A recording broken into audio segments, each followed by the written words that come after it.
I won't break it down because you know. Go ahead. Break it down. I want to hear this one. Real, you know, as you get older, your balls get bigger, and then they hang longer now. For some reason, your balls ain't. You ain't got no kid balls there. Yeah, because normally your balls, you know, at a certain age, your balls look like a Ninja Turtle shell. Because they're cold and chilly. It get chilly. Your balls just shell up. And your nuts go up inside you, and you look crazy. You don't want that random woman. We realize we all live right now. Okay, we live. They know about it. Niggas ain't got no balls on there. If you ain't got no balls on you, got no balls. Yeah, bring it down. Wrinkle balls. Wrinkle balls. You break on the phone. Oh, wrinkle balls. Just title your I'm gonna tell you right now. Title your live joint Mike's Corner. You got your live page. Shoot. Oh man, that's funny. You don't really know. They don't realize. Balls are very important. You know, women don't realize. They just think, they just babies. You know, they help make babies. But nah, man. This nigga's stupid. It's essential that you have balls. Now my cousin, he got one ball. What? Yeah, he got one ball because we used to play sticks when we was young. Oh man. And you know how you jump sticks? You got to keep on putting more and more sticks. See how many sticks you jump. Then he messed around, he jumped one stick, and that stick stood straight up, went right through his leg, right? Ooh, through his little shorts. So he fall on the ground. He hollering, ah! Ah! I'm like, we was like, what's going on, man? So we see blood come down his leg. So I'm thinking he stuck himself in the thigh. I was like, okay, he stuck himself right in the thigh. So I try to get the stick, and I put his, oh no, don't pull the stick. I said, oh man, what's wrong, man? He said, man, go get my muffler. So his mother was in our house. So they was visiting.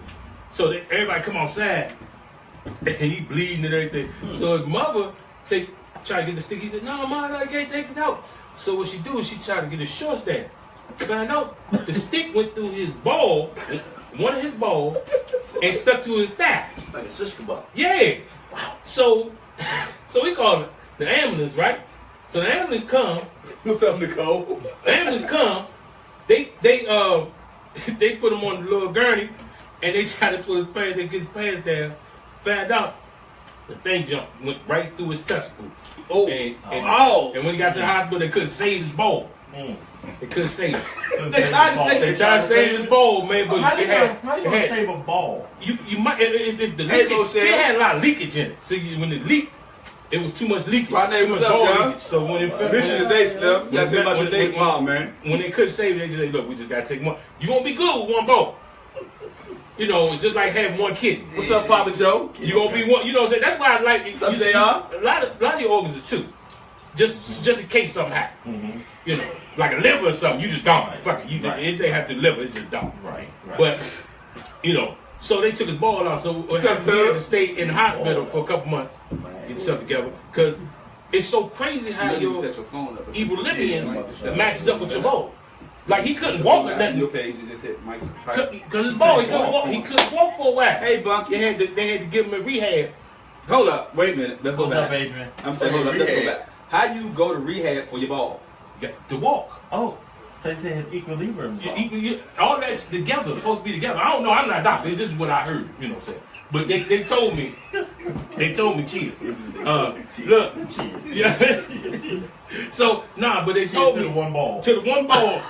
Any one ball niggas out there? This is for the one ball niggas. Dang. I think but the thing is though, see, as we grown up now, he got kids though. He got 3 kids. So that means that one ball is still strong. And there's some dudes out here with 2 balls ain't strong. Cause I'm thinking about my balls. I got 2 balls. I don't have no kids. So man, I'm questioning myself. I'm questioning myself. And you know what I'm saying? My cousin got 3 kids. He on one ball. You feel what I'm saying? That might be the. Cause he might got all the semen in that one ball. All the semen might be there. Cause they said you shoot $1 million out from, so that's what, $500,000 on this side, $500,000 on that side is $1 million to come out. So he got all $1 million coming from one side. From one side. So I'm 500,000. Yeah. That's a powerful ball. So my 500,000 weak ass soldiers ain't hitting nothing. Nothing. Them bitches. Look. No, because you know I was watching Love and Hip Hop Hollywood, right? And you know they did the one thing where they was counting sperm.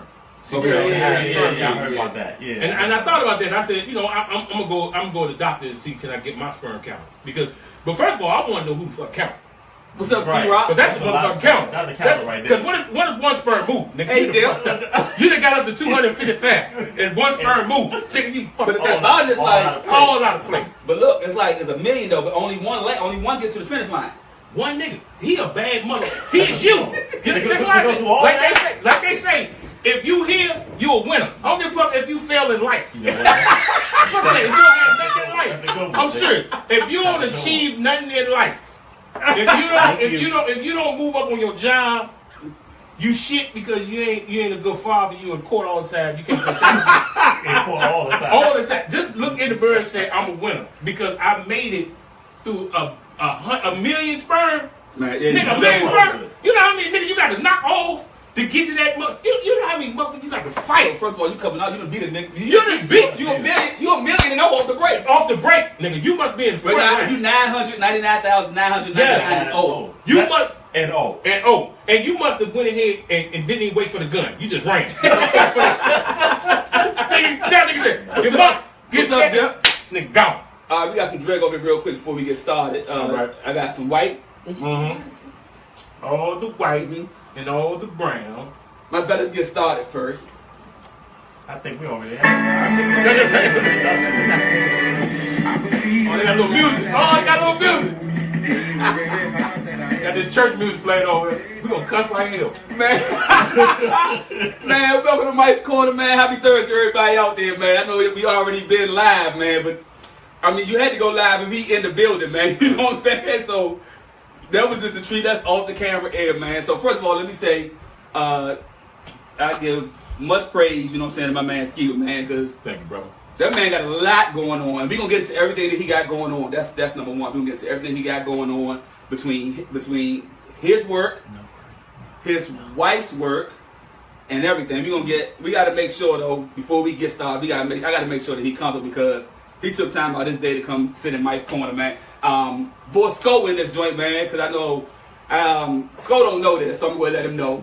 There was a lot of people, couple of people inboxed me and asked me, man, call Sko, man, get Sko on the show, man, because we miss Sko because we want to hear y'all argue. But we not arguing no more. So that's not debate. we don't do the. So I said, you know what? I said, That's just grown man debate. That's it. yeah. It's just grown man debate. That's all it is. And for real, for that people that wants to be on the show or whatever, I don't handle that department no more. I'm sorry, I don't. So y'all have to talk to my wife about that, about all that stuff, man. She does that. So y'all want to get on the show, y'all gotta go to the email. She'll post that joint. All right, I got white. Steve, I got white. I got some Ciroc on the other side. I got some Tito's. I got some Deep Eddies. I got the Avion Espresso Doc, which is Doc Tequila, and then I got a cigar for you that you got to pick out yourself. I appreciate that. You know what I'm saying, man? Man, the hospitality already is off the chain. Seriously, because when I came in the house, Right. and y'all had a full Baltimore aquarium, Baltimore aquarium, if y'all ain't never been in Mike's house, when you come and be a guest, he gonna take you on a tour.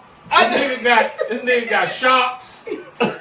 He got huge ass piranhas, just big ass piranhas, and goldfish that swing around, honking the shit out of them. No, but it was 60 goldfish in it. It's one nigga just chilling.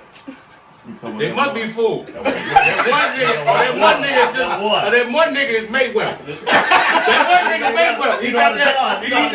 He got the best defense in the business. What's up, Jay Solo? Hey, Becky.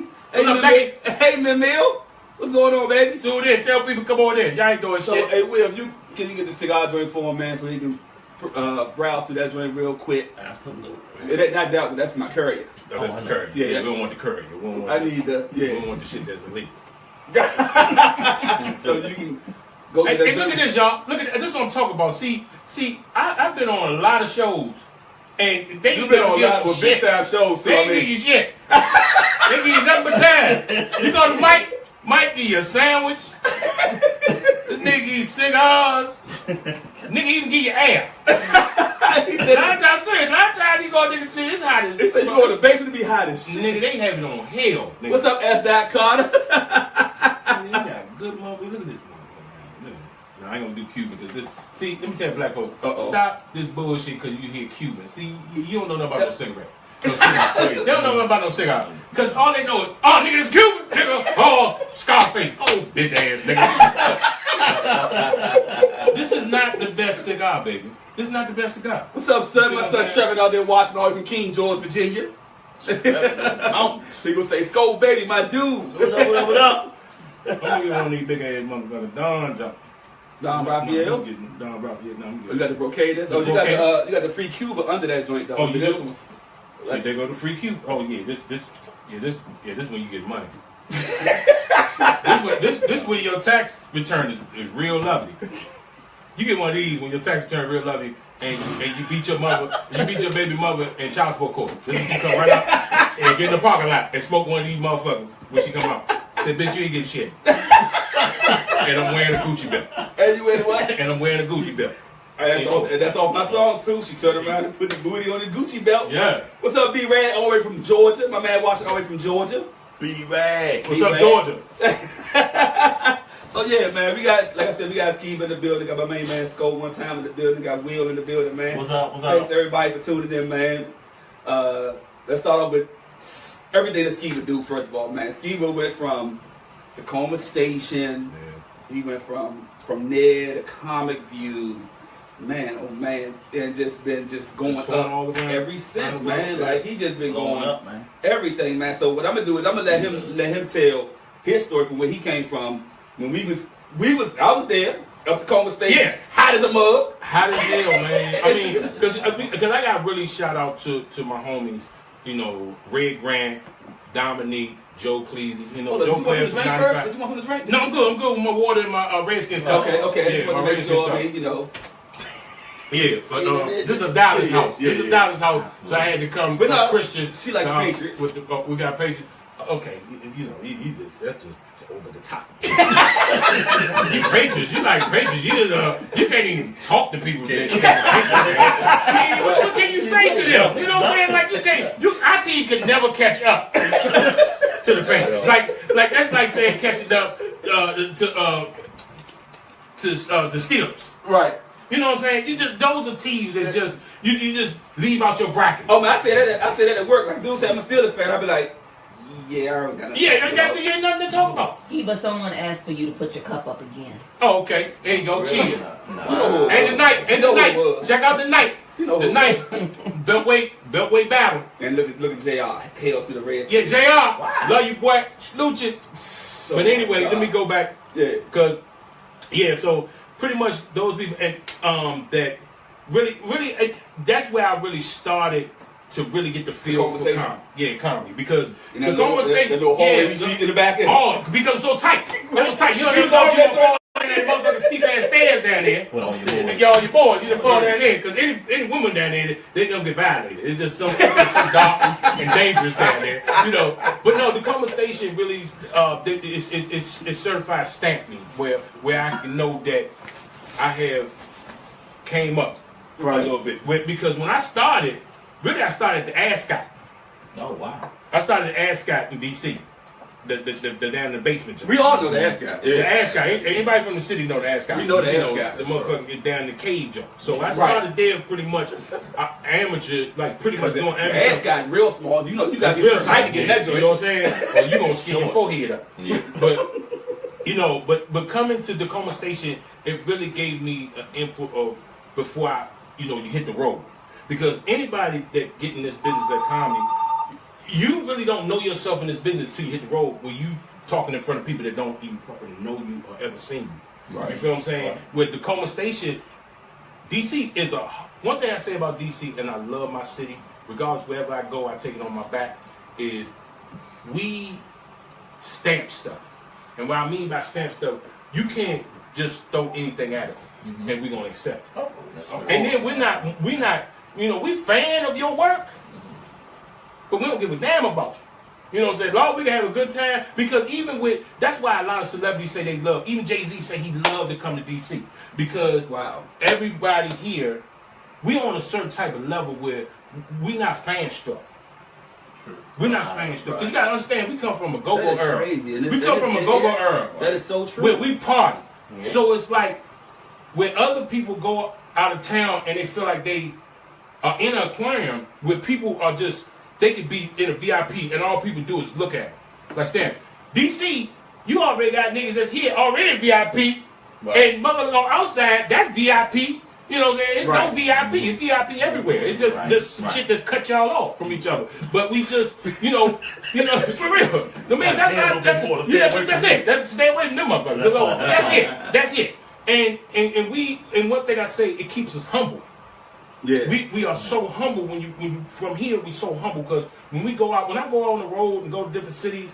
Like before you even do the comedian joint, they just know you from DC by the way you dress. By you dress, you talk. Oh, you from DC? Yeah. And they already stamped you where they from DC. You already know they come to do what they do. And one thing about us is not saying we have this thing on us that we bad, we like that, whatever. But we know how we got swag about ourselves because I can go on West Coast and they know they were DC. Right. You know what I'm saying? Any of us go there and they like that's DC like DC. And mother gonna show you love. Just for simple fact because DMV is not that big. No, it's not.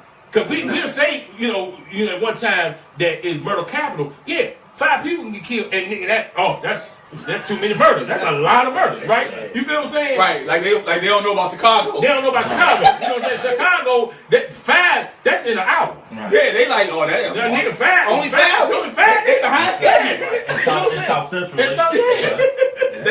They behind schedule. Yeah. Only thing that get me about my city is our boxes.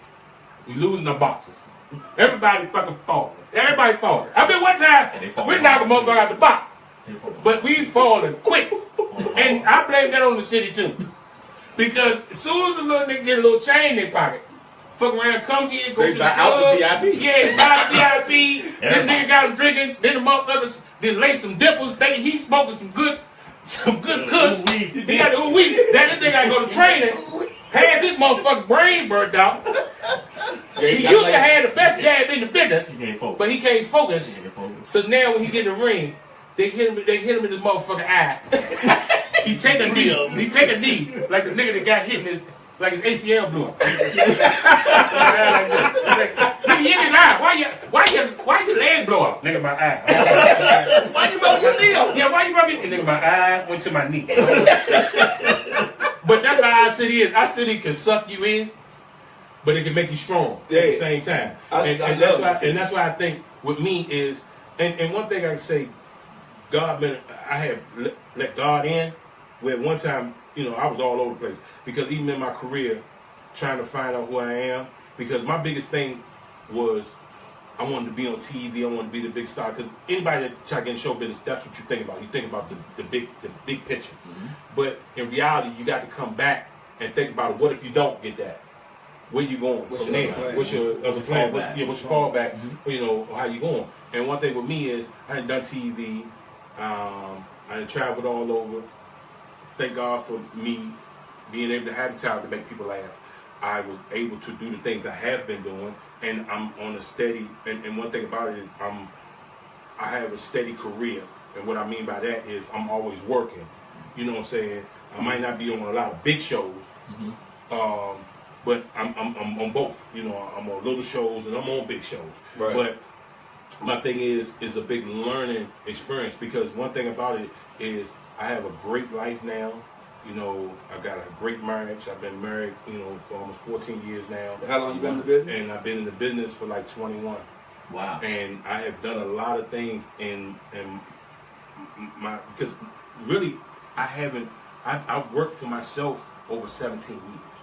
And a lot of comics cannot say that because you have a lot of part-time comics where they come out at night and perform. But then they got to go to work in the morning. Now, when you say work for yourself, work for myself, explain that. Where I have promoters, I have bookers, I stay on the phone. When I get up in the morning, I'm in my office, making phone calls, booking myself to clubs all around the country. Wow. Where, you know how other people get up for going to work and everything. That's my job. I'm getting up. And you waking up to crack a dog. I'm cracking up. Practically that I'm getting up and promoting my own business, my own brand, because it's not like it used to be. Because now the field is so wide open, but it's so saturated. Right. So, and what I mean by saturated is so many people that's trying to be in this business. The comedy business? In comedy business, in the funny business. That's why internet, I don't knock none of the internet comics. I salute them all because I have friends. Yeah. They got big numbers. They doing good things. A lot of them, they can't do the stage though, but they do the stage because they do the stage what it behind the brings. camera. No, but they bring it to the stage too. But they're trying to get that part together, which I can understand. Okay. Because you have a lot of us older comics, vets in the game, that knock comics, the internet comics. I don't knock them because me, I always been a team player with anybody. Yeah, because when you started, it wasn't even basically the internet wasn't even like it is today. You had to get promoted on radio, television, or flyers. How many times you know? Oh, nigga, you go outside, your house tinted, your car truck are tinted with this shit. You like, what the hell? And then don't let it rain. Don't let it rain. Then it fucks your whole windshield. And nigga trying to put it off and it's stuck to your window. You like, man. But they don't understand the footwork. Jason's watching. The footwork that you get on. Jason McCullough, I gotta get you, man. I gotta hit you up when this show over and over. I'm gonna hit you when it's over. But you gotta get that footwork in because you trying to sell yourself, sell what you and want. I have been out there with Steve a couple nights. Yeah, you know, flyers on cars. I have seen niggas get robbed in front of me or shot or beat up in front of me while I put flyers out. I'm like, nigga, it's a show every night. What is this? Flies on my door right now. Yeah, I'm like this. He's got like 6 flies stuck in his door. Yeah, see, I'm like this, Slim. I'm like, Slim, put the gun down a little bit. Let me get Slim this flyer before you go on and put that heat to him. Slim, come on this shit. But the whole time, after this, nigga, you gonna need a light. Right, because after that, you taking notes. You know what? I'm taking this shit right. I'm putting this material. That's the thing. You know what I'm saying? This is material. Because everything is material with your comic. Everything is material. But anyway, it's like one thing. Me, like I said, I stick to being a team player. I work with anybody. I help anybody. Just like a lot of people that help me and stuff like that. You know, even like with your show, how you and you call me up, you say, man, come do the show. That's what I'm talking about. That's the thing. That's what you call, you know what I'm saying, helping each other out. Oh man, that's because you giving a platform for me to talk and for us to talk and for yourself. You feel what I'm saying? And then you know, but that's what it's about. That's the and the thing about it is a lot of people. I don't know people don't like people know not like it ain't like. I mean, I'm not saying it to be funny, but I didn't have to go through the booking agency because we like we friends. We personal friends and like friends. Like I don't know, man. I got cussed out to the utmost about an invite. Oh wow. For the wedding. Whoa. Yeah, Steve got into me, man, about that situation. Oh yeah, you know, but you know what? You know what's up, it's under the bridge. It's under the bridge. Y'all got married. Y'all got married in y'all little tangerine orange. What's up, Sonny? That's a little though. The little word. Yeah, I ain't gonna use little because little is a hate word. Little is a hate word. Isn't that the nicest hate word ever? That is the nicest hate word. So little. I see little. So women doing the work. They be like, oh, I see you got that little BMW. You got that little 5 curve bridge. How you and your little fiance go? This nigga a football player. That's the nicest thing. That's the nicest like insult in the world. And then what we figured out, we was talking the other day, the nicest way to say no, like if you invite somebody to somewhere, you know, you got the yes, the no, the maybe. Yeah, maybe is the nicest way to say no. The nicest way to say no. I ain't coming. I ain't coming to your show. So basically, it's too no. I ain't coming to your little. I ain't coming to your little function. And then after the function, how about y'all little show? Yeah, how your little? How that little thing go? You got a big promotion. How your little promotion go? Alright, okay. So they gave you that. I heard you got a little promotion at work. Like you trying to meet everything, man. Yeah. So it's funny because it's like what I wanted to ask you was like, because you said you've been in the business for 21 years. Yeah. So in year 1, 2, 3, you was doing comedy. But I did like 2 years. I told myself, really. But you was getting up going to work. Yeah, I was getting up going to work. I remember. I would drive like 200 miles, nigga, just to tell some jokes. Yeah, because I have to be back and go to work at 7 o'clock in the morning. But I remember you was working at the dealership. Yeah, right? you feel what I'm saying? So I'm driving out of this fucking state. At the Lexus joint. And then coming back to go to Yeah, work. right? Listen. Wow. Yeah, for Wow. So, but then, you know. What I wanted to know is like, because you was at the Lexus joint, who I with. Next mention, At what point do you say, you know what? I'm just gonna take this jump shot and be like, I'm done. I'm gonna focus on the comedy and then leave the job. You know what it? You know what it was? It was. Hold up. I'm gonna let you read this joint. Can you read this right here? What is that? I might get a little talk show with the jive. Go ahead, Jason. Go ahead, Jason. Wild boy, Jason. Sitting there in your little room at your little apartment. In your little house. It's in this little room in this nice apartment. Yeah. That's a little nice apartment. Oh my God. That's funny. Yeah, but when did you say like, you know what? I'm going all. I'm gonna shoot this shot right here. And I ain't gonna lie. It wasn't really about me just saying I'm going. I set myself up where I told myself this is what I want. This is my passion. Right. You know, because the thing about life is, you know, you gotta do what make you feel happy. And my goal was, I got to a point where I stopped. I was putting more into performing, being a comic, than the job. Right. And it got to the point where the job I didn't care about. So it got to a point where I wasn't. I love one thing, I don't love the other thing. I was getting on the road. I mean, this is when I got with Michael Collier. Wow. And Michael Collier's wife was managing him, and he was like, I did my first comic view in L.A. This when they were doing their last comic view in L.A. and they started moving around. This was the last episode they were doing.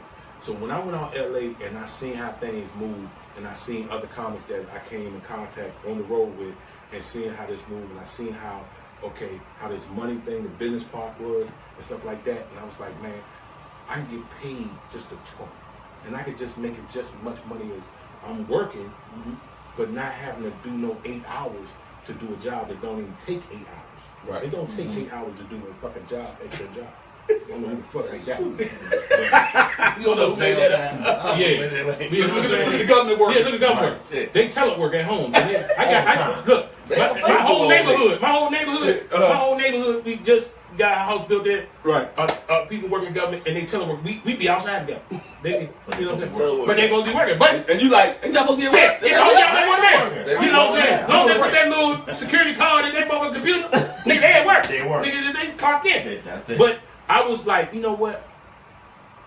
And I'm gonna give this to my wife, cause my wife was like, you know what? So when you made the leap, y'all was y'all married? Y'all was just in a relationship. We was married. Okay. We was married. Really, we was in a relationship. Because in a relationship, she can say, tried out, and this be some bullshit. You know what? I'm gone. Yeah, you right. Power company ain't fun. No, and them motherfuckers, power company, cable company, all these motherfuckers. I don't care, motherfucker. Look, give fuck telling no jokes there. This bill ain't funny. So, you know, this got to be paid. Yeah, funny man. What the so my thing is, funny man. Funny man got to go out here and be funny. Right. You know what I'm saying? So my thing was, I give a little bit to my wife because she was like, that's your passion. Do you really want to do it? I got your back. Let's jump out there. Wow. But what I did though was, and I try to stress this to a lot of people that come across and talk with, know your business. Like no savings. Like me, one thing about me, I saved a lot of money. I didn't bullshit my money. You know how everybody be at the club? You know how people in the club popping bottles and all that? I was one of them niggas, I hang with the niggas that pop bottles because I know if I stood beside them, they gonna share the bottle. You can't drink all this bottle. Right. You can't drink all this bottle. Hey, no, not just that. You don't even want to drink all this bottle. You want to show off. You want to show off. So I help you show off. Then, if I went to strip club, I hung with dudes that love to throw money. Yeah. So when I'm there, motherfucker going shut. Man, go ahead, throw some of this with you. All right, I help you. Let's go. Let's make it pour. Let's make it rain. Let's make it drizzle. Let's make it whatever the hell. Whatever. You know, thunderstorm, whatever. Star say yes, they pop, and I get some. There you go. Look, no, for real. I play the game because one thing I never was a showboat nigga. I don't need that attention. Right. I don't need that attention. Right. Because my thing was even I go way back in the day when I used to hustle. And a group of us used to hustle together. No, not you. No, it was me. Nah, I can tell it. Shit, Everybody got a pass, man. Everybody got a pass. Shit, everybody got pass. Hell yeah. I hustled, but I was a quiet hustler. And what I mean by quiet hustler, Please tell me you was a quiet hustler. I was a quiet Tell me how hustler. Skiba can be a quiet hustler. I made it into a business where I wasn't really that street dude that found the crackhead. I found crackheads that had jobs. Yeah. They had government jobs. I had this white boy, when I was living in Alexandria, this white boy that his parents owned a shoe store in Old Town. This motherfucker buy $1,000 worth every 2 weeks. Wow. Because at that end of the week, that Friday, his parents would be out the shop and he run it.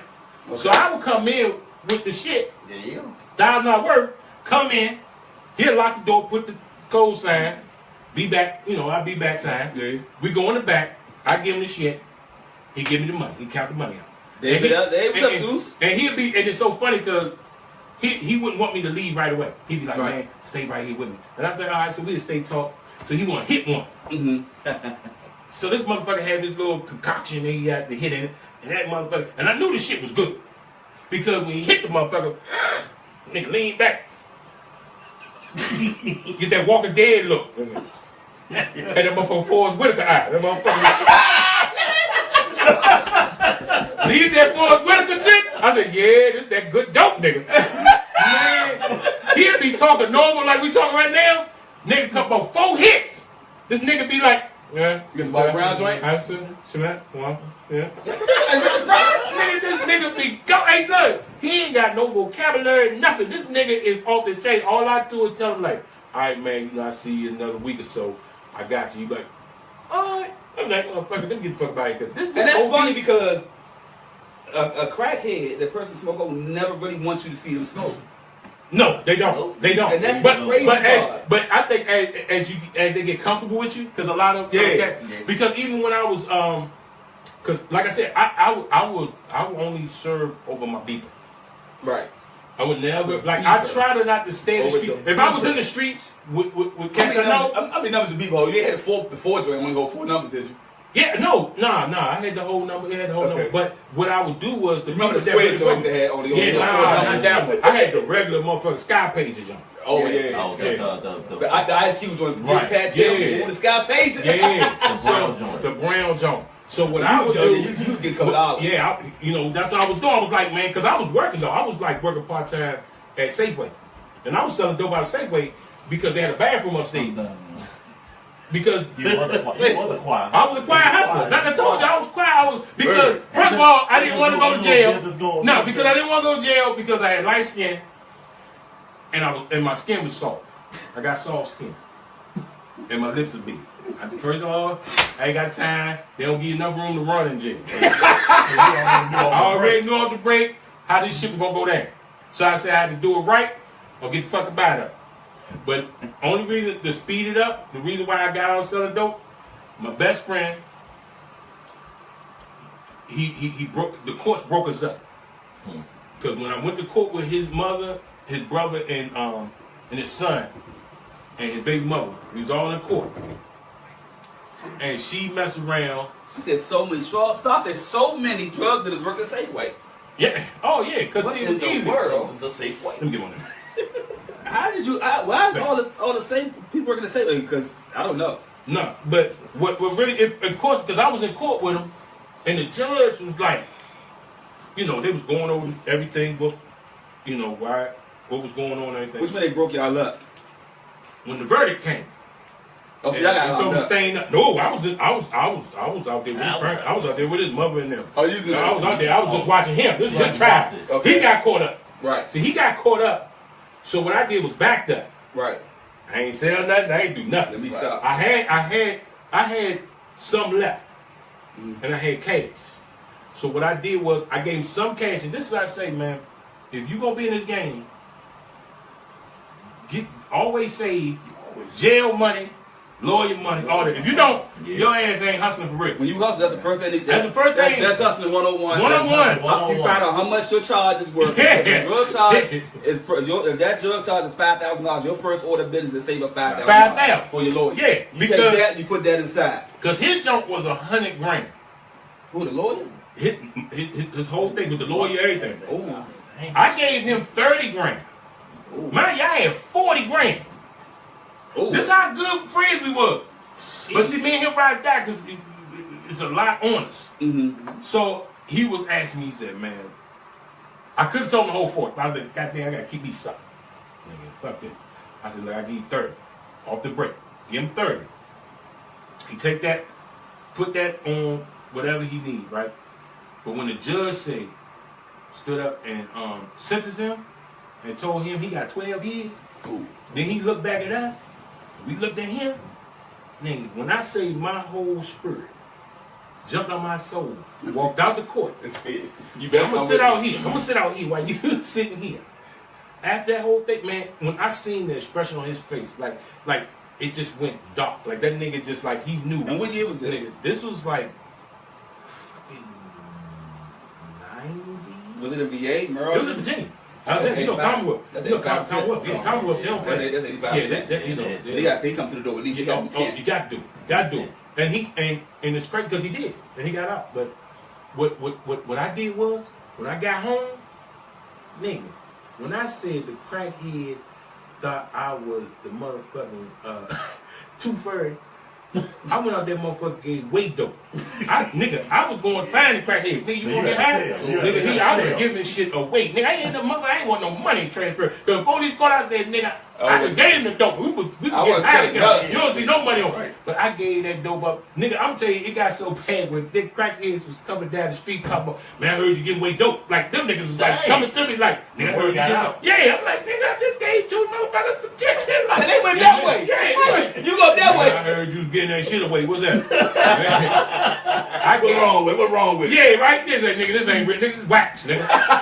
This motherfucker wax, nigga, I'm coming back for that ass, nigga. So, no, I gave that shit away, man, and I said, motherfucker, I'm cold turkey. I said, nigga, I ain't touching another drug, none of that shit no more. Right. Because I just felt it in my soul that I said, I can't, nigga, how you start 12 years, nigga? I don't give a fuck. How you start a day?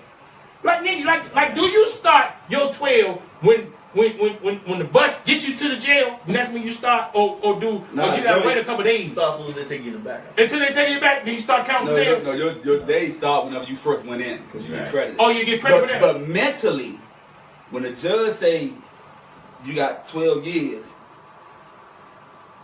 you look back at your family like, what did he say? Yeah, that's what he did. That was the look of, is he for real? Nah, is this legit? Y'all playing, right? Nigga pranking me. He played. Somebody about to come out the room and say, we got you, nigga. Right. So then, on the way back, you just thinking like, He got 12. Imagine what. You look at, but you you trying to find, because like you said, your spirit got up and walked out. When the judge said you got that time, his spirit got up, sat beside him, and said, "How the hell you give me in this shit?" Yeah. What we gonna do? What we gonna do? Yeah. So when you start driving back, and then you hope you got it, then the officer or the sheriff is driving you back. You know what I'm saying? He looking at your paperwork like, dang. So now you got to figure out. You start thinking about.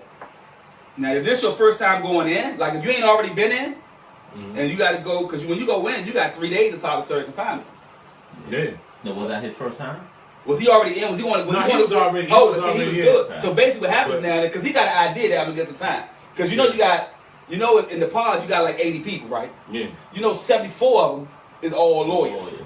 But you know what? I'm glad that you know this. But I'm glad you know this because I don't know nothing about this.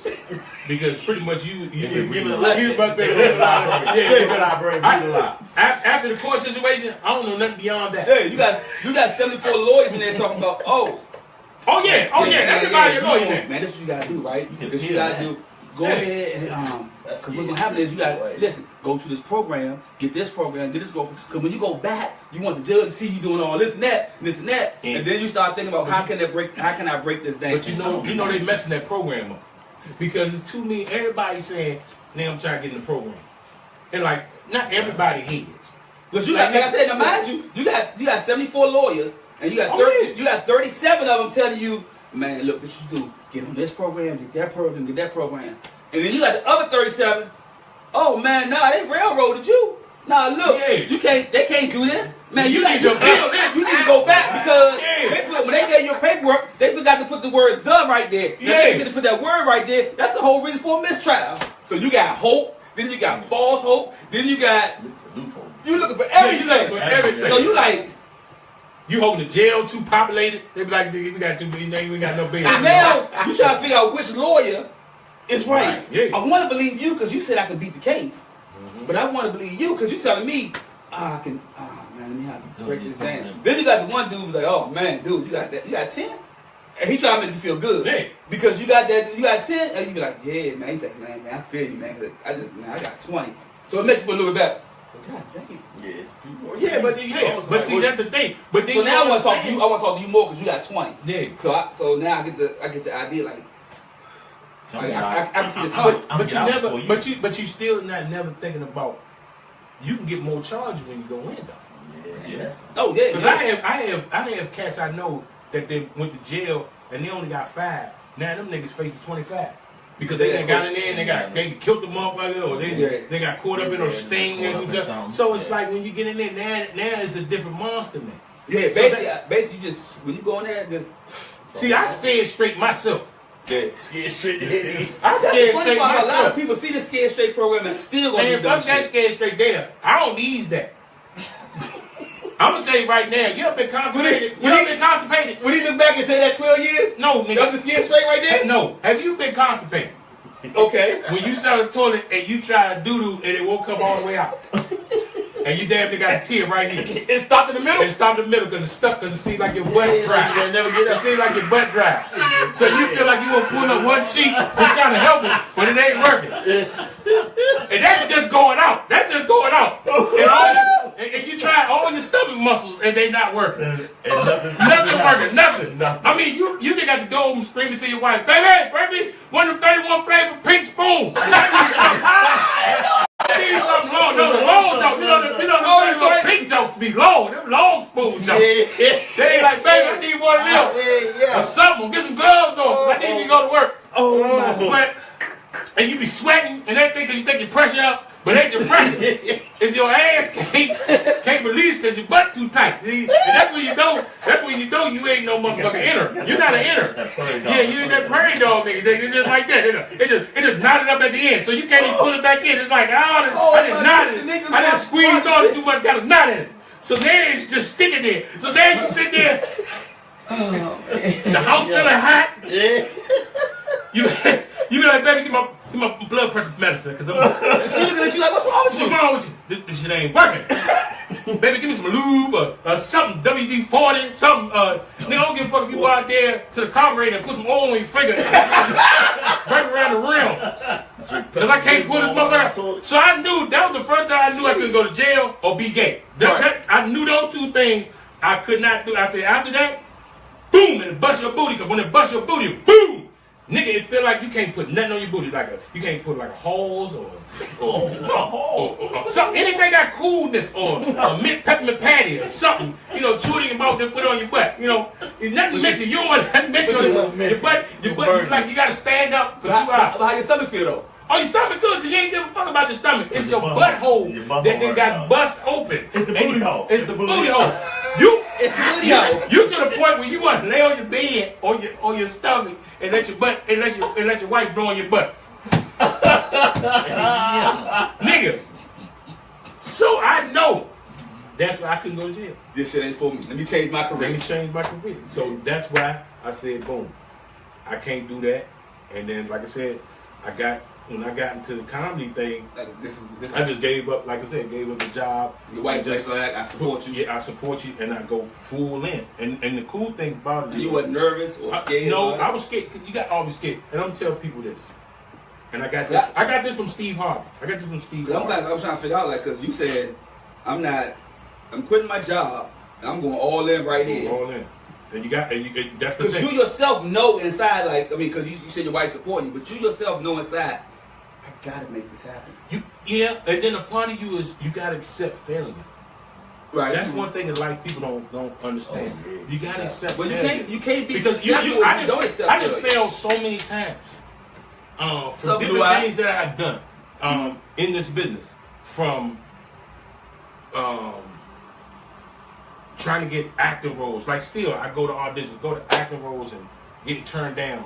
A lot of people can't accept that because you feel like, oh, why you on? A lot of people can't get in that door right there.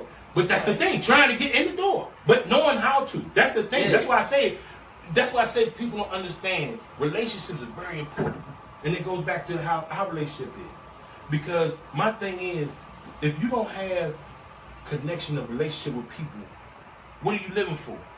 Because you can't do nothing by yourself. You can't do nothing. I don't care what you do. Your job cannot function without you and everybody else you work for. Or if you're the boss, your company can't work without the workers. That's how it works. Even, like I said, in comedy business. That's why I respect Kevin Hart so much. Because Kevin Hart got his whole crew around him that know he's the face of everything, but they eating and they working. Right. Yeah. They not stepping on his toes like, man, I want to be the... No. You got to know your position. That's what people don't understand in any business or any relationship. Know your position. And you said Steve Harvey told you what? Well, Steve Harvey, when I read this thing, Steve Harvey said about taking a leap. And a lot of people might have heard this. You know, this has been out there for a long time. Taking a leap of faith. Not even knowing what's going to happen. Mm-hmm. You know, when you jump off a cliff, even though you might have a parachute on it, but you don't know it might be a defect. Mm-hmm. But you take a leap off there. One thing about it, you might fall, you might hit the side of the ledge and all that, skin yourself up and everything, but you're still falling. Mm-hmm. But in the process, in your mind, you believing that my parachute is going to pop out when I'm ready to release it. Right. It's just taking that first step of just leaping out there and say, this is what I want to do. Let me just jump out there with no net or nothing. And that's always been my mind frame. Well, you had a net because your wife said she had your back. Not really. You don't really think of that because what if that don't work? Right. So you got to believe in whatever you're going to do, you got to be the best at it or try to do. Even if you fail at it, I look at it like this. Look at the whole picture of why did you fail? Mm-hmm. What was the situation? How things went where, okay, let me try this and do this. And that was my thing. My thing was, when I got a comedy, I don't never want to be the funniest dude. Because there's no funniest dude or funniest female. You know what I'm saying? It's just who you like, right. Who people like. It's almost with social media now. I look at social media now is people that turn into likes and followers. Mm-hmm. Because one thing you got to think about people that didn't have this. Mm-hmm. Yeah, a lot of people ain't had no friends. But now they think because they got a couple followers now, they got friends. These people don't fucking know you. They don't give a fuck about that. And I tell people, you can have millions of followers, but don't mean that they follow you. They just viewing you. They viewers. I call them viewers. I don't call them followers because for real, I look at it like this. Being in my field of comedy, if you got over 10,000 followers, but you can't fill a goddamn room up to come see you. Nigga, them viewers. Them ain't no motherfucking followers. You feel what I'm saying? Right.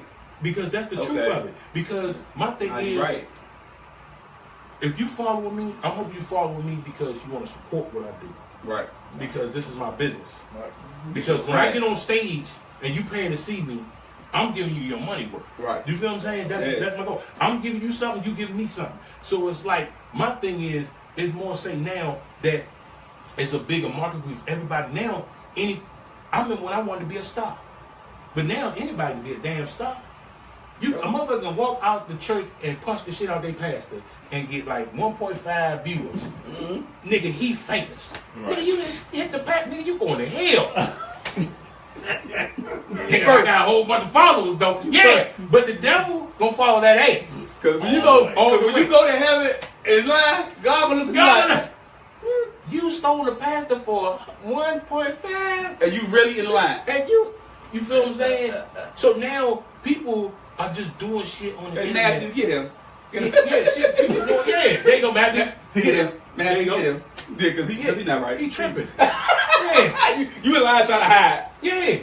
So so my thing is, I never thought about it. Though. yeah, but That's but right. how I look at it now, but I love the internet because now people that really couldn't see you can see you now. Like any day I can just pick up my phone and just start talking on it, and somebody way across the map can just see me. Yeah. You know, that's the beauty of it. Right. You know, people can kind of touch you but not touch you. And you can, you know, and you can make up anything because you got some people that got fucked up situations, fucked up lives, but they get on this motherfucker can make a beautiful fucking story. Yeah. You know what I'm saying? That's why if you ever follow me online, I never put negative stuff up No, you don't. because I'm not a negative person. Because I feel like I'm so blessed, and anybody come around me, they're gonna be blessed too. Just like. But in your people business, before how me, could too. you be negative? Your business, though, like with you, though. Cause, I mean, No, because I can put some ignorant shit out. I can put some Like, real ignorant shit out. because you could I got some shit in my mind, But look, I had look. to lock the door to. but you can repost the dude still in the pastor. You But can I repost don't do that. I know, I'm not gonna feed the fire. I ain't feed the fire. That's right, you right, you right. I'm getting old. I'm in my 40s now, nigga. You get a certain age, you don't fuck with certain shit. That's why older people get Yeah, nice. that's true. You ever see older people that get nice now? How you doing, baby? Yeah, bitch, you wasn't getting the gates now, bitch. But when you back in the day, you like, get the fuck out my yard. Right, Lord, right. you dirty bastard. You know? Your kids ain't shit.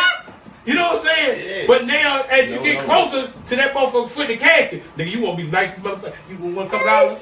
Yeah, how you go? Ooh, how's everybody in your family, baby? I ain't seen you since you was Well, you was just growing up. You look so handsome. Because they try to get in the gates. Let me ask you this. What was your worst time you got heckled?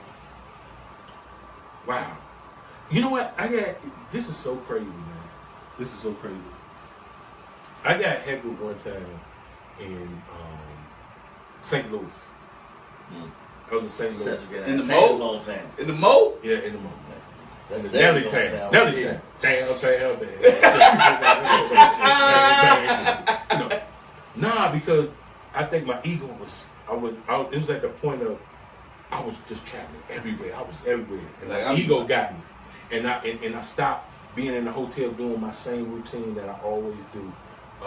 So you did the Mike I Tyson called right certain before you did Buster Douglas. Yeah, I ain't changing nothing. But I do it. I call people that I call to talk to them for a minute, rap to them. Because one cat from here, Fats, that rap. Fats. Big boy Fats, big boy Wale in there. Okay. Big shout out to Fats. I used to call him, just rap to him. Mm-hmm. You know what I'm saying? And he'll holler at me and everything. And I pray. I pray when I'm at the hotel. I pray when I'm at the gig, and then I go on stage. I didn't do none of that. You ain't none of that. You just felt like I'm feeling myself. Yeah, I didn't go over my material and all this shit. I think I winged it. I go out there, and mind you, I was featuring. I wasn't the headline. I was featuring. That people don't know what that means. It was a feature. Okay, you have. Now this is a show now. This ain't these marathon comedy shows that people go through where they 17 comedies on a motherfucker and things a charity and you get joked out. Like, you know, this is like when you got a host, a feature, and a headline. Somebody that's gonna warm up you got the host that's gonna warm up the crowd, you got the feature that's really gonna get the crowd going. That's the then meat. you got the hit. Yeah, But you might have a guest spot, somebody that's just there, you throw them on, give them a couple minutes. Right. And they go. But this show was, I mean, these people was in it. It was packed, man. It was beautiful. So I come out that thing, man, and I'm going out there, and with anything, when you first come out, I don't give you a singer, whatever, dancer, whatever. When you first come out, people cool, they right with you at first because you fresh. You like, so I come out there and boom, I hit my first joke, and I'm going up, and this, my fucking mind went blank. You forgot Nigga, everything. like, I forgot what I was gonna say. Wow. So I just started talking. Talking straight. Ain't shit funny. Ain't nothing funny. I can feel it in my soul they funny. I said, nigga, you was dying. Why did you continue talking? Like, I'm talking to my brain, inside my brain. Like, so you talking to your spirit? I'm talking to my spirit. Spirit got out. Spirit said, nigga, you fucking up. Nigga. The spirit got out me and sat in the front row. Then like this. Boo, nigga. Boo, nigga. Nigga, you died. You killing yourself. I'm gonna go back and get some rope. I'm gonna get it. Nigga, I was dying. Nigga, I was sweating. I sweat. Nigga, I was sweating at that motherfucker like, nigga, I sweated out. I was sweating so hard. I was sweating like Bill Cosby when he got their charges put on him. Slim, and you jumped out the helicopter and the And parachute, ain't never and come you out. hit your arm all of the All my back up. I had the roots back. I had the beat my ass back. Right? Man, I felt so bad when I just said, all right, y'all, just got right on stage. Left. Yeah. And one thing that killed me though, and this is what I hate. So they was just looking at you. They ain't say nothing. They wasn't laughing. nothing. People start talking. That's when you know shit's up. When they start talking amongst themselves, they start hearing that. Yeah, like nigga, this nigga's not here. Wow. But that's why I tell people, nigga, this is not an easy job. And my thing is, that could demoralize you. It can't. Man, I done seen it crush people where they just gave up and said, nigga, I'm getting a career. This ain't for me. This is not me. Right. But me, I was like, this was like God showing me, like, you don't really have control of this, bro. Yeah. Right. You gotta get yourself right with you. You gotta put him to the side. And I'm trying to put him to the side. And that's when he showed me that I'm gonna let you show. I'm gonna let you show you when you take the wheel. That's when you only see that one set of You see footprints. that one set of footprints, and you on your own, baby. And that made me realize that I gotta take this seriously. Right. I gotta be on my P&Q. But to have that fall, you had to have a point where you had that height though.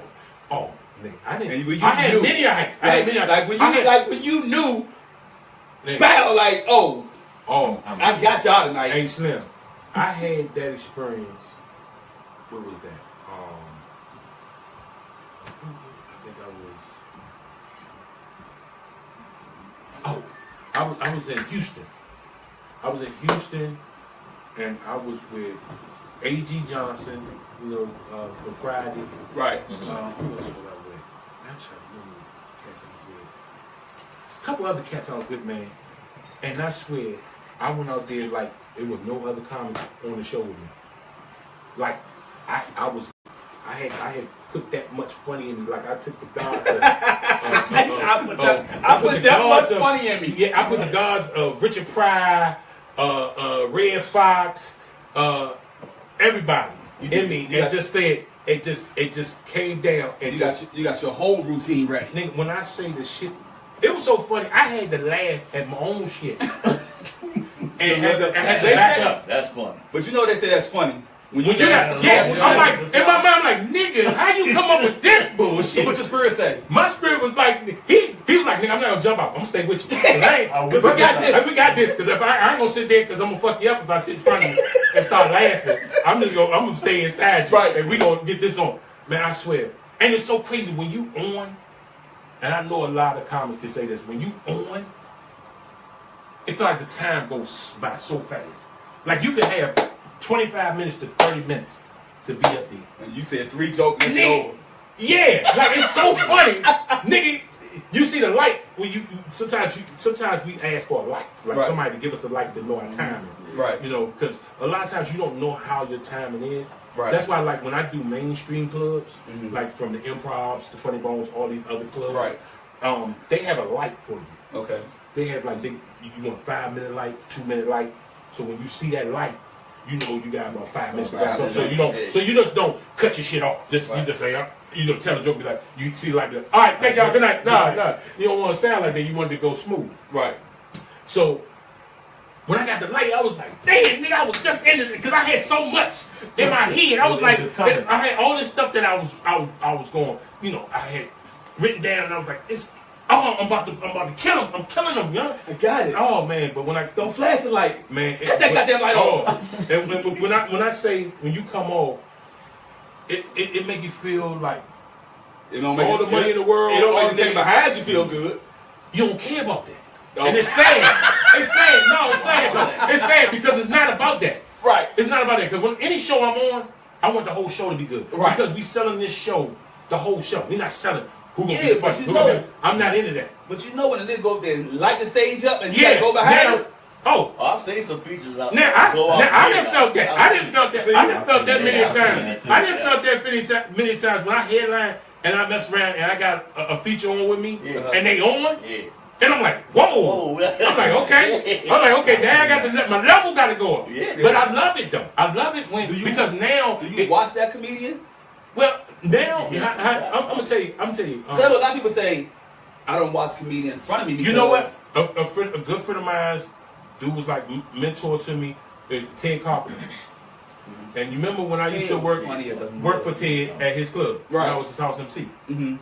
I would always ask Ted, why you don't watch the comics? He's like, I don't want to get caught up in there and what they're doing. Right. But I can understand it because sometimes you can watch them and other than having program what you gonna do or whatever, you start programming what they doing and it starts. He funny now. I got no, but you be thinking like they thinking. So now when you get on stage, knowing that you done heard what they saying, and mess around and get programmed in your head. So now you'll start talking about what they be talking about. So it almost sound like you saying the same thing they saying. Okay. So for me, I like to be in my like they say, Zen mode. Like when I try to be by myself, I try to be outside of the club or in the back and try to just, in the green room, just trying to zone out. So I'll be prepared for when I come up because I want to talk about what I want to talk about, not what somebody else did talk about and it got in my head now I'm talking about. So I got that from Ted Carpenter because I used to watch him and he had never watched comics. Right. And I noticed the balance because when you get up there, you be in your own zone. You be where you want to be and you ain't got to worry about that person. But like we go back to that person that goes up and be on fire. To me, it's different because that motivates me. Right. Because now I got to touch into my funny now. I got to really touch in my funny because now I got to where he went. I got to see. Okay, let me see. I got to go to the next level of my funniness. Like my son said, Eddie Griffin said, "I'm foolish. You run out of money before I run out of funny." There you go. There you go. See what I'm saying? There you go. And that's the key. Now have you gone to a place where you just blew up the stage, and then when it's time to get paid, they be like, "Oh, I ain't got it." Oh yeah, early in my career, there was some suckers. Yeah, even some dudes that I dealt with that I ain't with now. Because just like when you young, you outgrow people. Because a lot of people that you grew up with, you're not with them now, right? Yeah. And that's how you do. And that's how you're not cool with them. I'm cool with them because one thing about me, it's never personal. It's business. It's business. Because I had a promoter, and he do it to all the other comics he got. Even the guys, I try to tell them how this is going to go. Right. But if you want to learn for yourself, go right ahead. But because my thing is. Hold on, it's funny you said that because John Witherspoon was on the Junkies a couple weeks ago. And he said the same thing. That it goes like that sometimes. So now, John Witherspoon says, let me get that up front before I go. There you go. Yeah. And that's me. Any of my contracts, I got to get half my money before I even do anything. I got to get my deposit before anything. Yeah. Especially if it's some serious money online. Now, if it's some bullshit, you can get my money out your pocket. I give you the benefit of the doubt. Now, you can just unfold it out your pocket and say, look, here you go, man. We don't need to do a lot of paperwork because we wasting more paper than what the paper you giving me. Right. So my thing is, I'm more so like, let's do this business. Because see, when people know you about your business, they're not gonna fuck with you on the other thing. Because see, a lot of people who gets in comedy, they so overwhelmed by how the feeling is being on stage that they don't think about the business part. So they don't care what they get paid or whatever. Because now you got so many comics, like I said before. It's so saturated where you got people that would get like 7, 8 comics, but cat like me and other cats that I know that's well worth more than them, but they feel like, shoot, if I pay you this, I can get all them comics for you. I said, okay, now you're dealing in quantity, not quality, and not quality. Now I've seen that because when I was younger, I used to travel with the Def Comedy Gang tour. Okay, and I've seen on some of the comics that I knew who was going to make it and who wasn't going to make it. Yeah. Because, like you said, the way they ran their business of comedy, like once they get paid, like some of them, once they got paid, the next city we go to, they gone shopping. They done spend all their money. They done spent all their money or drank it up or smoked it up. Because they figured I'm gonna make it up over here. Right. Because I remember, like you said, going in the green room. I remember because I traveled with Chris Tucker Bernie Mac, Okay. Adele Givens, Hamburger, what's his name? Zooman, Ricky Harris. Okay. Rest in peace, Ricky Harris. Yeah. Who else? Oh, Joe Torre, Guy Torre. Yeah. You know, all of them. So when they came on the tour, Yeah. you know, we knew who was going to make it and who wasn't going to make it. Like, I knew Guy Torre was going to be bigger than his brother. Yeah. Because the way he ran He his ran business. Yeah. He ran business, and the way his father taught him. You know, because it was like, okay, no, you're not going to, you know, spend this money. The same with Chris Tucker. His father was right there beside him the whole time, and never let him party with us or none of that.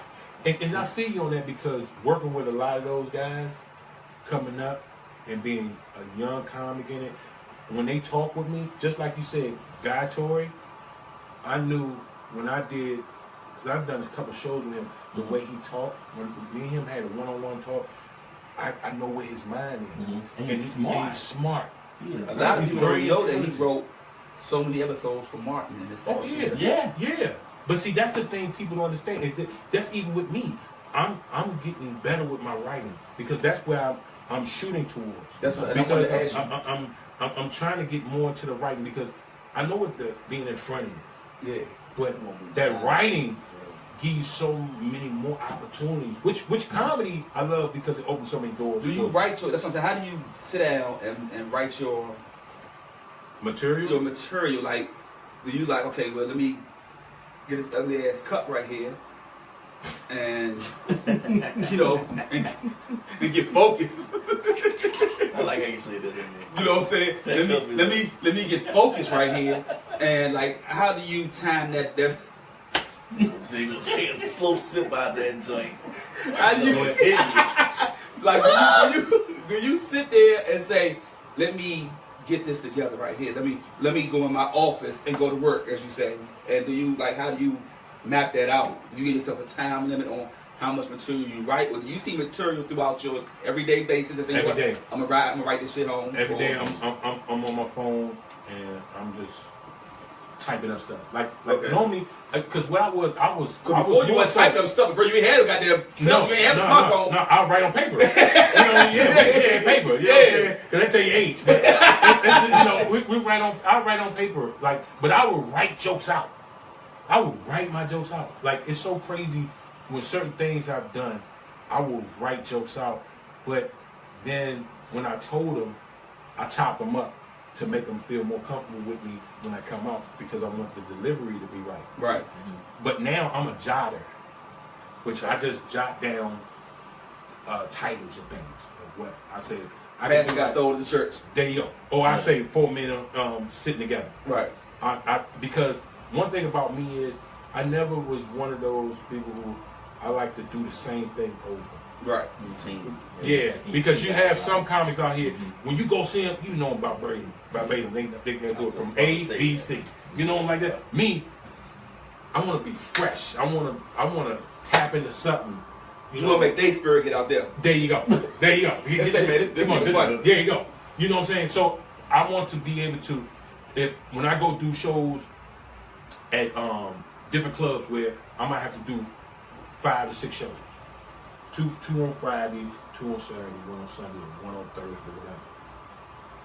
Every show to me is going to be a different experience because that's how I feel. Because if I don't feel what I'm talking about, I don't talk about it. I can't talk about it. I gotta feel it. Right. So a lot of times, doing something over, I don't feel it like I felt it the first time. Right. Because you go on that stage, you might the 4 men that sit together might not be what you feeling right. There you go. But it might feel better the next time. Yeah. Okay. But my thing is more so I got to feel what I do, and then I feel when you doing stand up, you should be always creative. Right. You should be always feeling that funny spirit. You have to always be already on top of it. So at what point? Go ahead. Now you about to? Yeah, I'm gonna ask you, 'cause like I just recently went to see D-Ray. Yeah. The Baltimore Comedy Factory. Yeah. And something happened, like real live happened. The lights went off, the curtains went closed. I heard about that. And he made it funny. And I was like, man, this guy. There you go. Good. That's when you know up. you at another level Right. in what you do. Because that happened to me before too, where fucking sound went out. Yeah. Nigga, fuck that mic. And I go right at that. Yeah. I go at what's going on. And then it's all in your voice too. Basically, I have a loud voice. Right. Now when you got them little squeaky voices, now it's kind of hard. When you got that little motherfucking like little pepper spray voice, you know what I'm saying? You know you got a little bitch ass right up in here, and you got like a little bitch nigga holding on to your cord like that, and you can't say that. Then you got problems. But Right.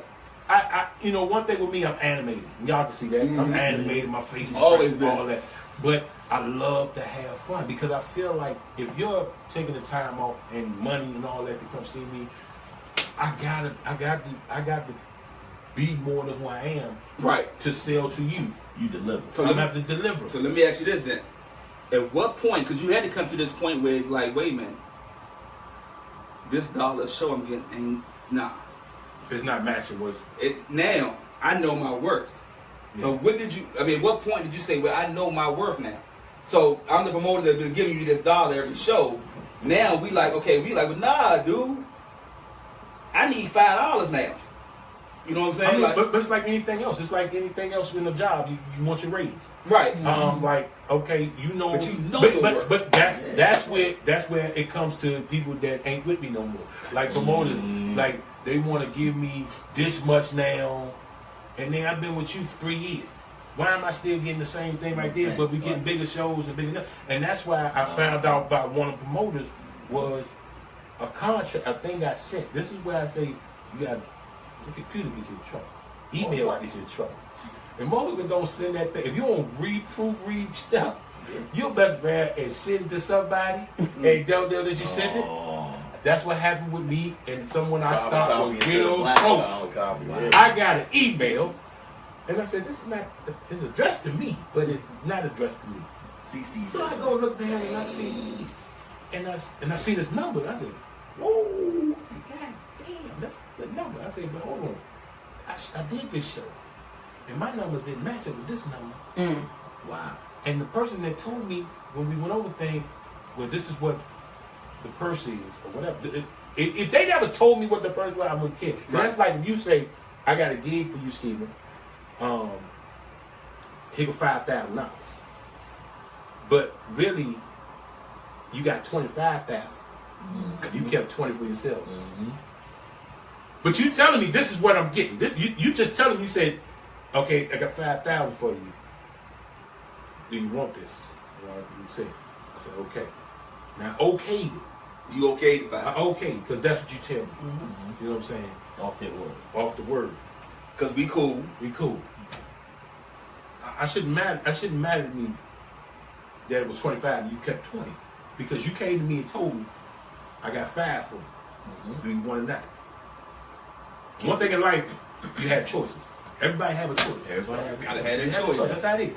Gotta have that choice. I have a choice if I'm going to take it or I'm not. And I'll be like, "All right, take it." We'll find out, okay, now I find out, I get there, and they say it was 25,000. Right? Now, in my mind, I'm thinking like, wow. This dude think I'm only worth 5. You think I'm worth 5, Right. but he worth 20. Not saying that your job is not more important than As a mine. promoter, as a promoter. Because you're doing your job. Right. But my thing is, it's like, now I'm thinking about all the other jobs. That you But probably you did the doing. same That thing. you railroaded me on. Yeah. Possibly railroaded me on. Yeah. Yeah. So I'd rather for you to be 100 with me and say, "I need that 25,000. Or can you take this 5,000? Right. Now I can negotiate something like, we've been working together for a long time. You've been truthful to me for this whole time. Yeah. One thing I'm about being truthful, and my wife pulled that out of me. Is I'm to the point just like she is. I hate liars, and I hate to be. I don't want to be a liar because one thing about a lie is you got to remember lies, and it's too much work as you get older to remember some shit that Because you're in your 40s. Yeah, I'm in my 40s. So, because one thing with the truth, I don't care how you try to corner. They- Yes. It's like a truth. I don't care how you twist it, it's always gonna be the truth. You can argue, THT, whatever. You can spell truth so many different ways. It'll be the It's same. gonna be the same. That's right. So, one thing with the lie is, now I'm looking at you now like, what else you did lie to me You about? side-eyeing, man. Yeah. So now it's like now that's business. Now we go business. Now we go on friendship because we've been working together for a while. I don't mind, you know. Some people need stuff. You need stuff. Everybody needs something. Everybody need help. Yes. You know what I'm saying? But when you just nickel and diamond people that you working with or friends of, now your character change. Now, should I trust you on the next go when you call me up and say, man, all they got is 2,500. And your spirit said, oh no, this nigga is real. I got this nigga right. This nigga might be lying. Punch in his face. Yeah. Have to be lying. But like I say, like they say, anything in the dark comes to the light. And that email was sent to me to let me know something. It must have had to, because you don't just get that sent to you. Right. Just to get sent to you. But see this, but then I'm coming to where the dagger go in. When I come ask the person about the 25. And I don't go right at the 25 because you got to set it up. You can't you just throw 25 out there because you give a nigga enough time. You give enough time to set up the match. You got to throw the curveball. You got to throw the curveball so he can decide if he's going to swing at it or not. Right. You know, so when I approached them and I said, yeah, man, because we were going some business and we going to do some other shows and everything, stuff coming up, and we getting everything together. So I said, okay. And I said, yeah, remember this other show that I had? And they gave me this and everything. And I was like, he's like, yeah, man. He said, yeah. He said, you good? You good on that? I said, yeah. I said, yeah, man. I said, man, what did they give us? What did they give us for the whole package? You said, what did they give us? Yeah, what did they give us for the whole package thing and everything? He was like, well, you know, I got my percent out of it. You know what I'm saying? You know, I made mine. I said, so how much you make on the deal? You know, we just You gonna sit down? man, I only made a couple hundred. A couple. So that see, I'd rather for him to say, you know what? It was 25,000. You know, because it's done. Yeah, ain't nothing I can do. Right. I signed the contract, Right. so I already agreed on the money, so I can't go back. I can't do nothing. Can't renegotiate. But all I can be like, already gone. yeah. But all I can be like, with me, I'm saying me personally, I can be like, man, you gave 25,000. Say, hey, you made a good come up. I said, you could do me a little something, just you know, if you could. But if you couldn't, I'm understanding. Right. Because everybody needs something. Everybody needs something. But if motherfucker tell you, I just got a couple $100. Anybody put couple on something? These niggas lying. Somebody's lying. You don't put couple on nothing. Nothing. So, Nothing. let me get it straight. You made a nice little change. Yeah, you made a nice little change. Pretty much. So what happened to the rest of that? Yeah, what happened to the rest of that? But you know what? When they said that, that's why I left it alone. Okay. I said, cause me, I don't argue. I'm not an arguing person. You know, I didn't change so much coming up. You know what I'm saying? I didn't mature a lot. I mean, one time I go 0 to 100, like that. But now I think before I do. You know what I'm saying? I think about the consequences. I think about everything I do, even like getting married. I know that anything I do out here affects my wife. So you got more to lose now. I got more to lose. Like that's why, you know, it's so easy to cheat out here. It's the offering plate. It's so easy to cheat out here now because women are cheaping sex so much. And it's sad. I mean, sad to say. I thought us men at one time, we cheaping who we sleep with, anybody. But women now, they don't give you the opportunity to court them no more. They don't give you the opportunity to get to know them. They'll show a picture of their body on the internet so fast where now it's no surprise. Because soon as you meet them, you already know what you're saying and what you're getting. So it's like now it's no, I wonder what's underneath that. You know, I see a little bit of it, but challenge. Yeah, no challenge now. Now you can pretty much DM somebody and say, I just want to fuck. They be like, when you want to fuck? We said no. Well, I'm good next Tuesday. You know what I'm saying?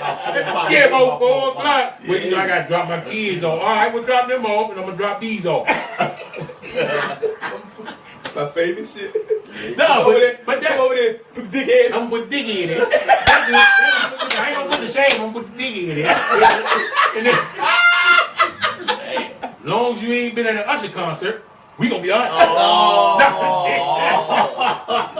We gonna be alright. We gonna be alright. But that's just how, you know, that's how it is. So it's like with the relationship me and my wife got, we so much as we best friends. That's my best friend. Mhm. I don't have no best friend. I Right. have associates and friends. Like we friends. You know what I'm saying? But we don't see each other every day. Right. But we fuck with each other. You Right. know what I'm saying? I mean, that's never gonna stop that. Right. But having a best friend, see, that's the key. Because see, people throw best friend around like it's a frisbee. Right. BFF. Like mama's like, oh, that's my best friend. Then you see that week, oh, that's my best. How the hell you got that many best friends?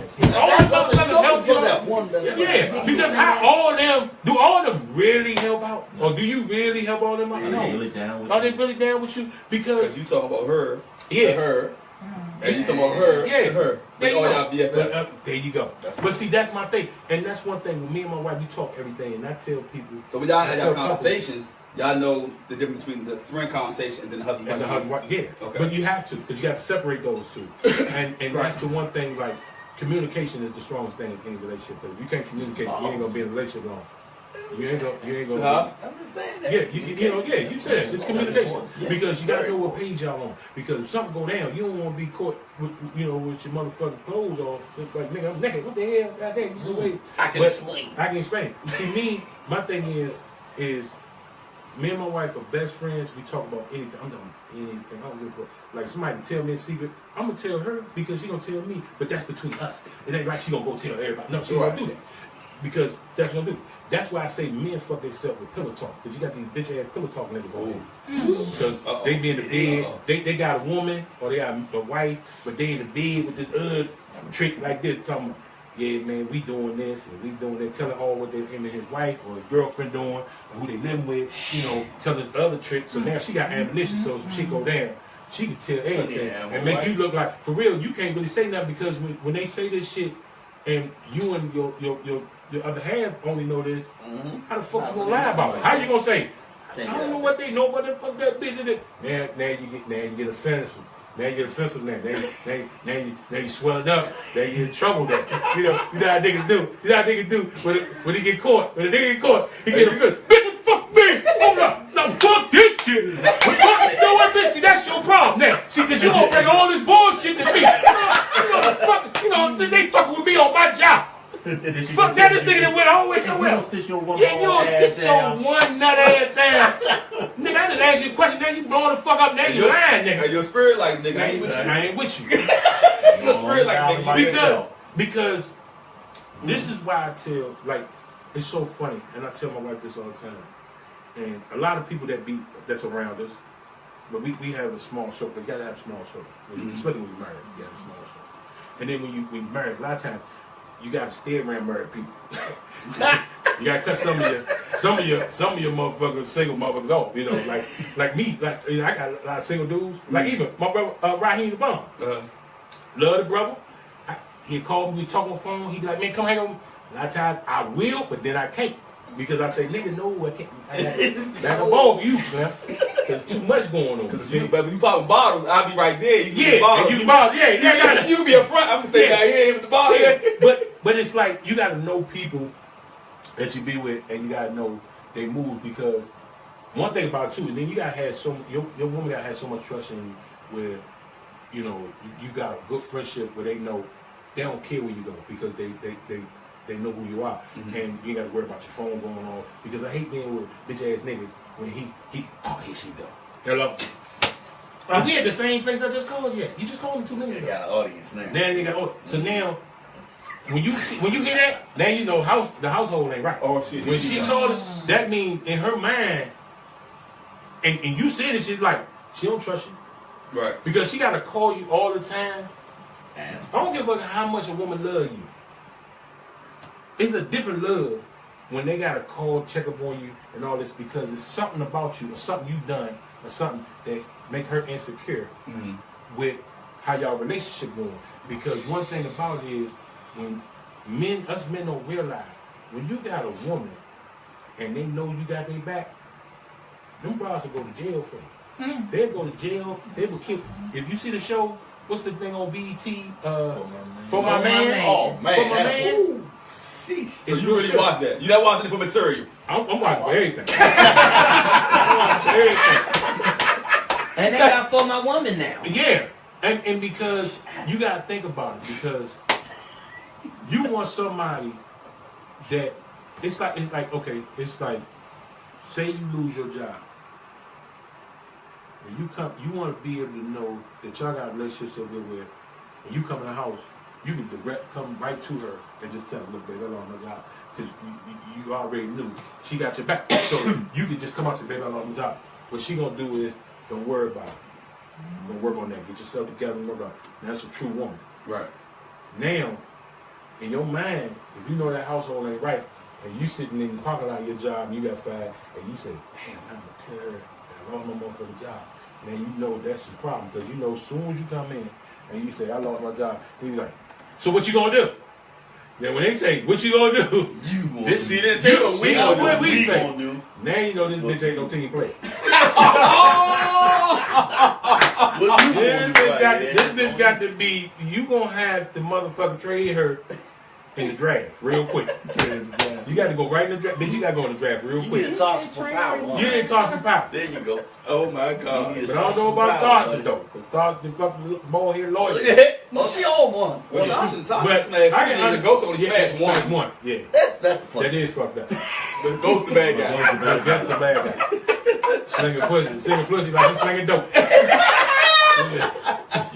Yeah. But that's how the relationship, because like even like, you know, just to summons everything up and going towards what my wife is, so much as she's a supporter of what I do, I'm a big supporter of her because with her brand now, Lady Writes Delights.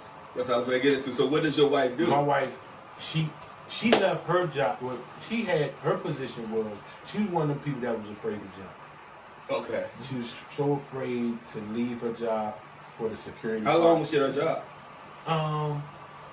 For 2 years. Wow. You know what I'm saying? But it was like her thing was she went from one job to another career where she helped someone build their company. But she got to a point where she would always tell me all the time, what is my purpose? Because we always want to know, what is our purpose in life? What am I here for? Something can be better than this. Because one thing I look at, a job is a job. That's what it is. It's just work. Everybody got a job. Everybody No job take 8 hours. Yeah, they take 8 hours. It's work. You know what I'm saying? Now when you got a career, you got a salary, you already know that, okay, you build up to something. A job, motherfucker, no one ever gonna get rich on a job. I don't give a who you are. You never, because by the time you pay your bills and shit like that, and you save a little money, shit, you gonna use that on vacation or something, or go buy something. You know, that's how, especially us black folk, that's how we think of things. Like, if we got extra money, nigga, who going to Bahamas? Nigga, who going to Cancun? Nigga, that motherfucker burn a hole in their pocket. They like, bitch, I got mine. I'm getting my outfit, everything, bitch. Oh, who going to Florida, Miami, take over? Bitch, I'm there. You know, everything. But don't think about the future. Like, nigga, you know, because after you spend all that money, now you sitting around when something is due, you know, now you just telling yourself, damn, if I had that money. You always talk about if I did, no. Start GoFundMe. GoFundMe, man. Yeah, everybody GoFundMe. I went to Miami Takeover, but I need a GoFundMe page so I can pay this rent. Right. But bitch, you should have rented your ass here. Because that's Pepco and There's there's no joke. There's no jokes, nigga. None. So, yeah, Mr. Funny Man, I need this. Yeah, I need this now. Yeah. You know. But like with my wife, I told her, I said, the same way you took a chance on me, I'm gonna take a chance on you. That's not me to turn it. Yeah. Go ahead, do what you got. I got this. So what did she do? So she was like, she said, bro, I said, man, you fix food for people. People love buying your food. People like buying your cakes. I said, you paint pictures. I said, you decorate. I said, you do everything. I said, let's get you a brand. Let's come up with this thing. So we sat down and drew her logo. Like, if you see our logo, that's from us. We drew that. All we did was got someone a designer to Tune it up a little bit. tune it up and print it out for us. Right. So what we did, we sat down and I said, look, let's go with this game plan. We gotta know how to market this, and then we'll start knowing how to put it out for people to see what you're trying to do. Then we got price wise you. We got to do business. We got to sit down and do business. You got to think about the business part and how much this gonna cost, because it always take money to make money in business, you know. So I said, how much you got cost to put out, how much we're getting in. So first thing we was like, okay, let's market your food. So we marketed their food, and we did a whole bunch of hair salon and barber shops. Like we'd pack up the truck with like probably 100-something dinners and a rack of cakes and all. So y'all weren't going around putting flyers on cars? We wasn't doing that. Okay. What I would do was she would make a menu, and I'll just go to the salons, barbershop, Right. and say, this is what the menu is this weekend. Right. What y'all want to do? And they'd be like, we want this, people to make their orders, and they'd be like, we'll bring extra because we want people in there, if they see us, they want it. So we had 4, I'm going to tell you, we had 4 fucking shops. We had one, Mr. Buckman. I love that barber shop over there off the Pennsylvania Avenue, where the McDonald's is. And Mr. Buckman, and there's a church over there. Falls Creek. Forest Creek? Yeah, Okay. Yeah. These dudes right here, all them dudes over there, they love my wife's food so much. It got to the point where it was a line on the weekend outside of the barbershop. And you'll think they coming in there for get a haircut. The motherfuckers coming in for the food. Wow. So we bring all of them cakes, desserts, like she had slices of cakes, parfaits, different kind of parfaits, banana puddings. Then she had like at least 3 different kind of meals. She had a seafood dish, chicken, or she had a steak dinner, and she'll market them from $12 to $17, depending on what it was, even up to like $25. Right. And I'm talking about, I'll fill the truck up, and I swear, just out of Buckman's, we can sell from 50 to 60 dinners and all that stuff. You feel what I'm saying? And then go to the other barber shop, get probably about 25, 30 out of them. So it will move like dope. So I was like, damn, young, what you making on one weekend, people are trying to make in fucking months Right. at their job. Yeah. So I was like, okay, here we go. I said, this is what we're doing. This is how you working. Then I said, okay, she said, I love doing cake, because she used to watch the cake shows, Cake Balls and all that. Okay. And she was like, man, I can do that with no problem. Because for real, she's self-taught with everything. Food, Right. all this. I mean, she know the names of stuff, like different seasoning, food. She know this stuff like offhand. Like she knows it. And then with the cakes and stuff, she could do cake. I remember when it took her a whole day to do one cake. Now she do like, the most cakes she did in one day is 12 cakes. Wow. You know what I'm saying? 12 So design her cakes. turnaround time is great. It's great. She know how to do it now. You know what I'm saying? I can do like And 5 then, others in the house. yeah. Oh yeah. Because in the house, you know, we have 2 kitchens. 2 kitchens. Like we got a main, big, huge kitchen. Like we got the house designed. Because like when we was in an apartment, she was running shit out of an apartment. You know, she'd have burnt out like 2 goddamn stoves. Right. Getting it in. You said, you gotta get this shit. We gotta take something. Then we go to another house. The kitchen was small. She was working that shit out. So I said, when we get this house, we about to get it built. I'm building a bigger kitchen. I'm putting everything in there. 2 big refrigerators in that kitchen. Then you got a kitchen in the basement. They got an industrial stove and 3 refrigerators in there. All this stuff. So you got all the room for everything. Right. And you know, and then like I said, we had to get the license. See, this is the thing. People don't understand. You know, if you want to be legit, you gotta get all these licenses. And we had to, cause all this stuff we learned on our own. But then we got our financial advisor.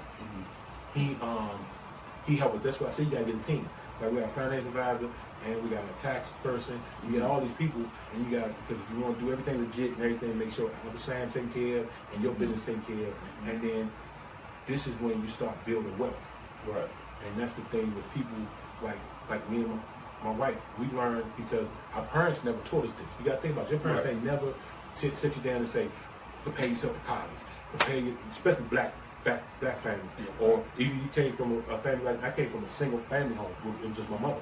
My father was there, but he lived somewhere else. Right. But all your parents want to do is make sure you got food on the table, roof over your head, clothes on your back. They never was like, we got to make sure you know about saving money, bank account, shares, buying stock. Black families never had that opportunity to really talk to each other like that. We never did it. Because your parents was always hustling. Even if they had a job, they was always hustling, because when they came home, they was tired. Right. They'll make sure everything good and then go to bed because they got to be prepared for the next day. So everything me and my wife learned, we learned on our own. But then we learned from other people coming in and showing us. So when we had got the financial advisor in and he showed us what we needed, he said, look, he gave us all the numbers, everything, till we had to go to Baltimore to get your LLC license. Right. And even though if you get your LLC license, that's cool. But you want to get your business license where you company it's under a company. Because when your name is under a company of your own company name, say somebody sue you, they can't sue you direct. LLC, they can sue you, but they can't sue you if you're in a corporation. And now they just sue your name. They sue the whatever. But that's why it comes to insurance now. Like, so y'all had that kitchen design, all that stuff. Yeah, but still, we do now. She done got contracts with big companies from Metro and all these other big. Wow. We got 1,200 people we got feed, or whatever. Or we got schools where we feed staff and stuff like that. We have clients where we built up with clients we have that's personal clients who have money. We get found and got connected to by other people. See, that's why I say we network. You got network people. So we network with people who are like, okay, we got people who need this and need that. Okay, that's when they come to you and say, okay, well, we got big events. Y'all do food, y'all cater, y'all do cakes and all this. So now we hook up with them people. Then they become clients. Now they got things we do function at people's homes. They got nice homes. We come in and we got staff. We got people that work on this. Now we write checks. Yeah, wow. You feel what I'm saying? Right. You got to make sure, because you just don't want to sit around and start something and you just plateau. Because we plateau too much. We stick right here and be comfortable. You feel what I'm saying? Right. Where now you're trying to build your network. You feel what I'm saying? Because what I made last year, I'm not trying to make this year. I'm trying to make more. You know what I'm saying? Yeah, because I'm so shocked of the money that we make, me and my wife make from before. Because I told my wife, I said, if we stayed where we was at doing all this stuff, it would have paid us okay. Yeah. But it wouldn't have paid us what we worth, what we want to be. You feel what I'm saying? Because that's why I say, it's cool to have your own business. It's hard though. But it's cool because now you're hands-on with it. You know what you can do, what you can't do. With a company and stuff you work for, they program you for what they need from you. Right. So for you to get that, for you to go to the next level, you got to do certain things for the company, but you really not going to get what you're worth. You might get that extra raise, extra bonus, or whatever, and that's cool. But when you can build something and let it build something where you can be like, nigga, last year I made 150, right? Okay. You say, okay, now I figure out what more I need to do now, and I can up that. And then you can move up. Now, next year, you might make 200 and something thousand. You know what I'm saying? And that's how these businesses happen. Because you don't want to plateau. You want to get in there, figure out what you got, because especially if you got a product, you got to make it a demand. Right. One thing about any business, everybody, a lot of people don't have the same business. Like even with my wife, there's so many people that do cakes in the area, all that.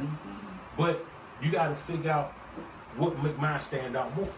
Wow. Because you got a lot of people that can make a cake, but can they carve the cake and make it look like somebody that look like something? Don't your wife teach class too, a cooking class? And she took. That's another thing. See, she always. That's one thing. No, I was gonna throw that at. No, okay. Throw that because it's supposed to be. I put it out there. We put it out there. We both know. You know what I'm saying? That's what you gotta do. But see, one thing with it is, I love my wife because she's always thinking about something. Like my wife, she don't sit her ass down. She just had surgery, and they told her you can get up, walk around every day. So she wasn't supposed to work or nothing for like 2 weeks. Right. But in her mind, she can't. She like, I got to go. Because it's a demand. It's a demand.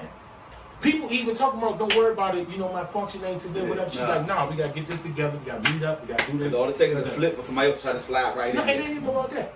It's about her knowing what she wants. Right.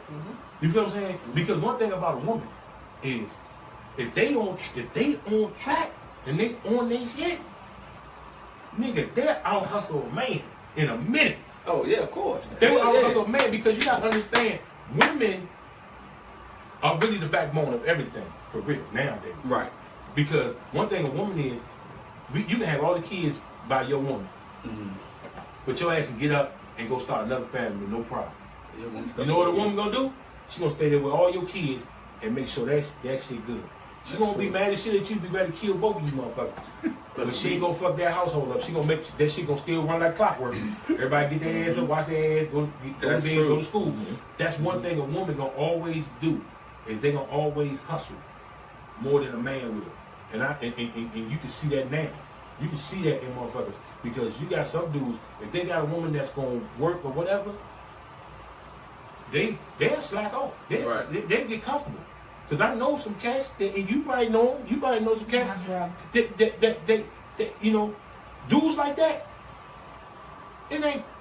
Really, I can't respect for real. You as a real man, you can't respect another man like that. But that's their business. I don't knock them. I'm not bringing them down because they already know what's going on.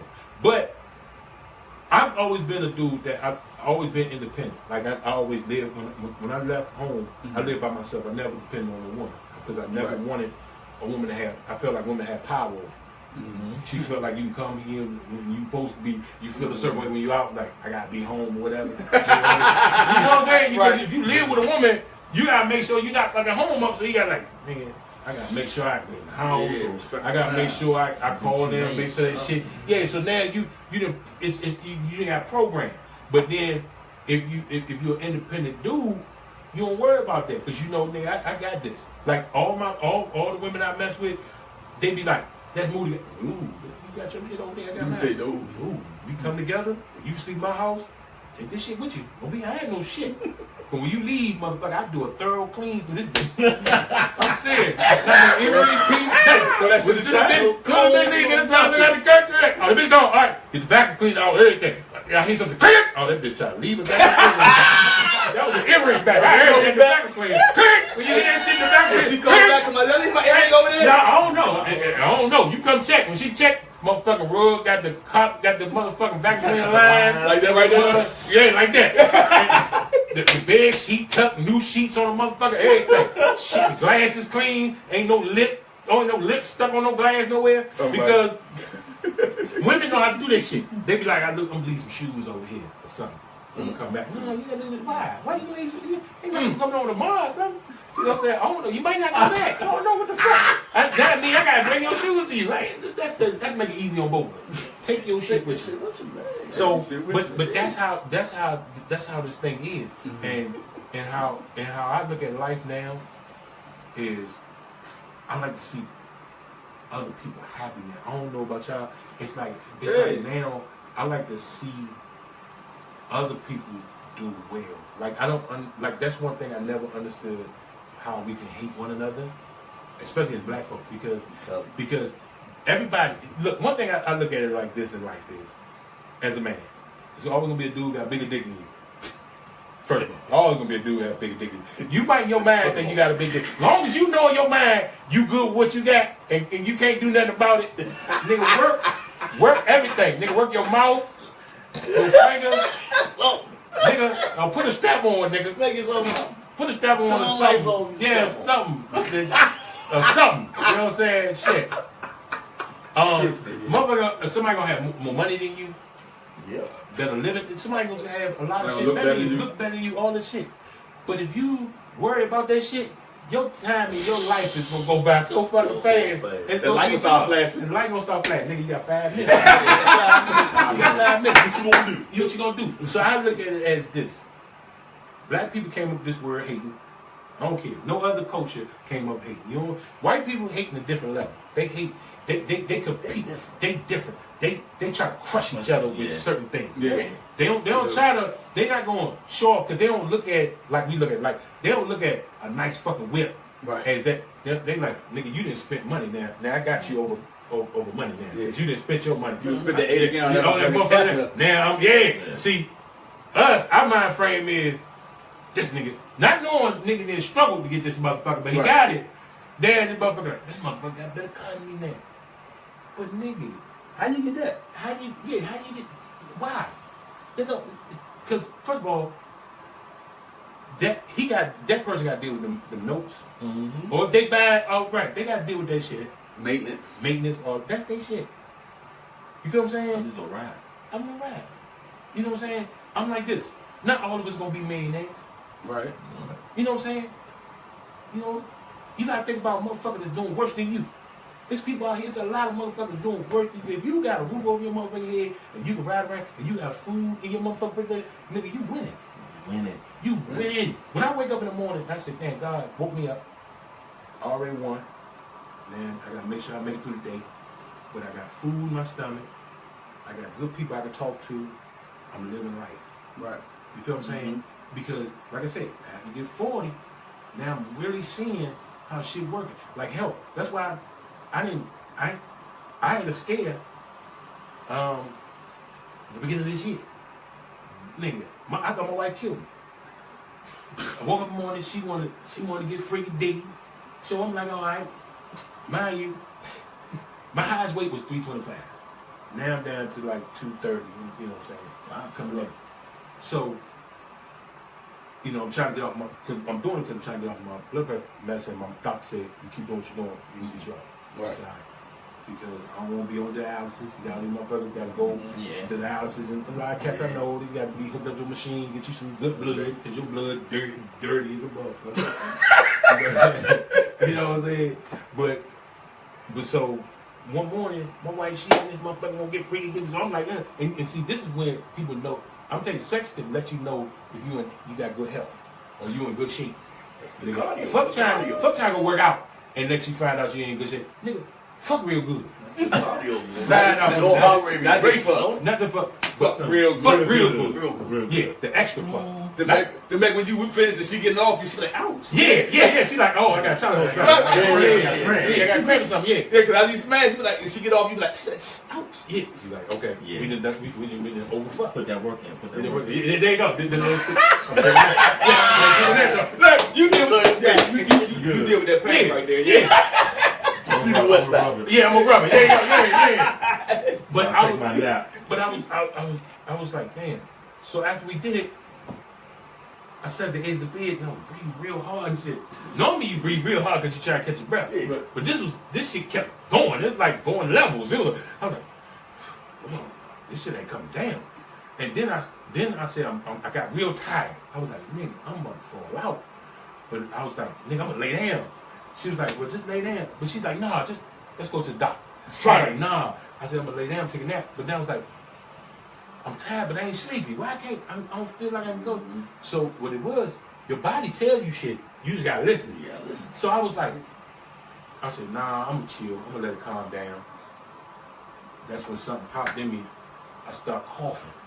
And I was like, oh, fuck, I can't. Yeah, I can't. Why I'm coughing? I was like, let's go to the doctor. Go to the doctor. My motherfucking pressure was like 200 something, over damn near 200 something. Wow. They was like, nigga, you still here? I was like, yeah. They was like, all right, put the IV in me. They put the IV in me, all this stuff. The doctor was like, all right, you gotta bring you down. You gotta bring you down. So they put the IV and stuff in me, trying to bring me down and all this. Shot this medicine up in me, start bringing my pressure down. And he was like, he weighed me. I was like at 181. You raising your blood pressure. My blood pressure was high.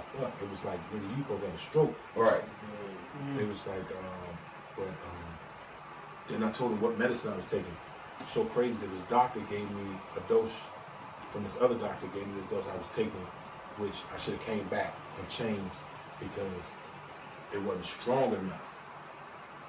Okay, it wasn't strong enough. So when he got me on that, and then he was like, all right, we'll do some tests. So I did all this tests, blood tests, everything. I mean, it did everything. So then they said I had some fat around my liver. Mind you, I don't really drink. Really, I don't drink. I don't smoke. Now I do my cigar. I always collect the cigar, but then I smoke something. But I don't do nothing really like that. No drugs, nothing like that. I don't, you know. So I was like, damn, I got all this stuff, but I had bad eating habits. Like I love dope, like that right there. Before I question everything else, I would rape that whole bottle. I would rape that man. I gotta be an Upper Marlboro on rape charge on a pistol cream box. Nigga, I'm serious. But I have a trial and everything. But for what? Nigga, I did it. Shame what he did to that box. What he did, they put Diggy in it.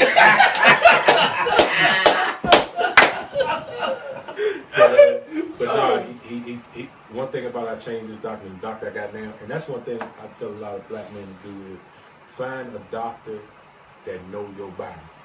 Yeah. And don't get these motherfuckers because they're a doctor, because you know, because what happened is we don't realize there's so much money in medical Oh, man. like medicine. That's We why they had, put us. That's why we put. That's why they put us on medicine so much because there's so much money in it. We just lost a friend like that, and his wife, ex-wife, was telling him a long time ago that, you know, stop waiting until you get sick to go see a doctor. Mm-hmm.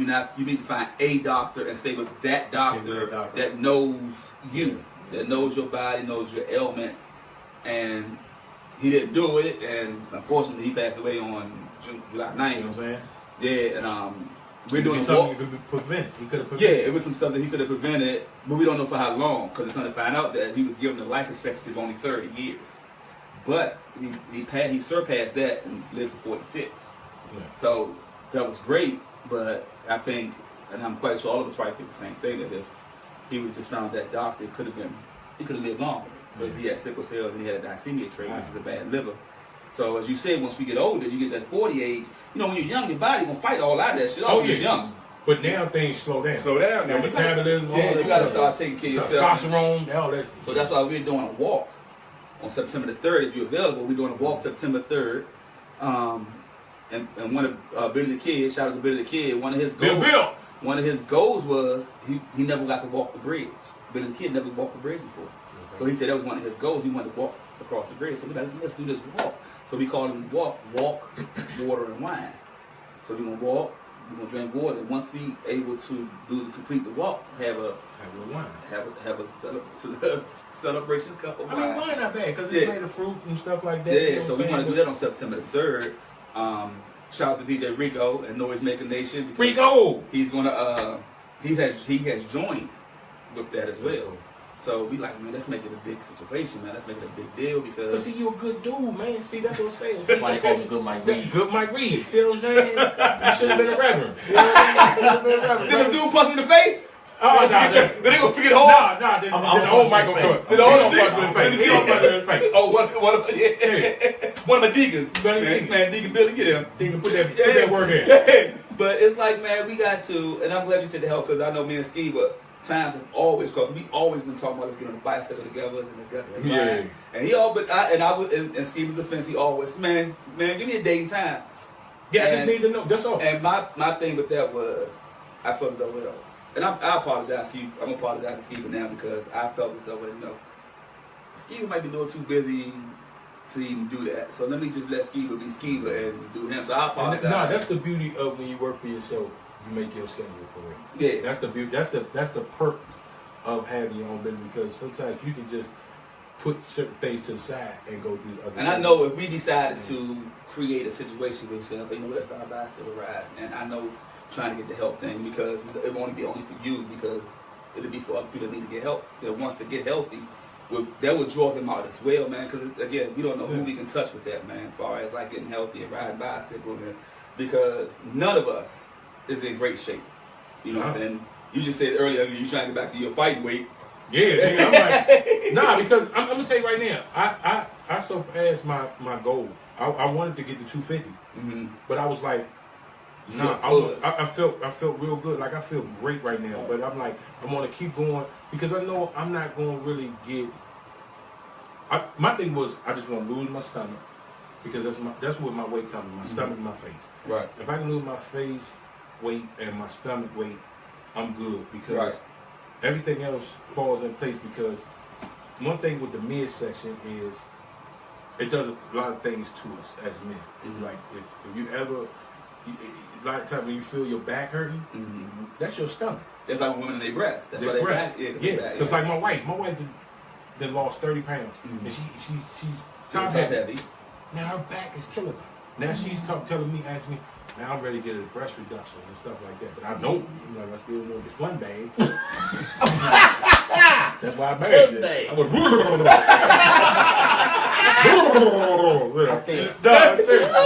seriously. But that's what it is. You know? With health, that's what I'm saying. But it's her health. If you feel like I don't want to be abandoned, nothing, that's what you got to do. Go ahead for help. Yeah, you snatch a little bit off. Something else to decide.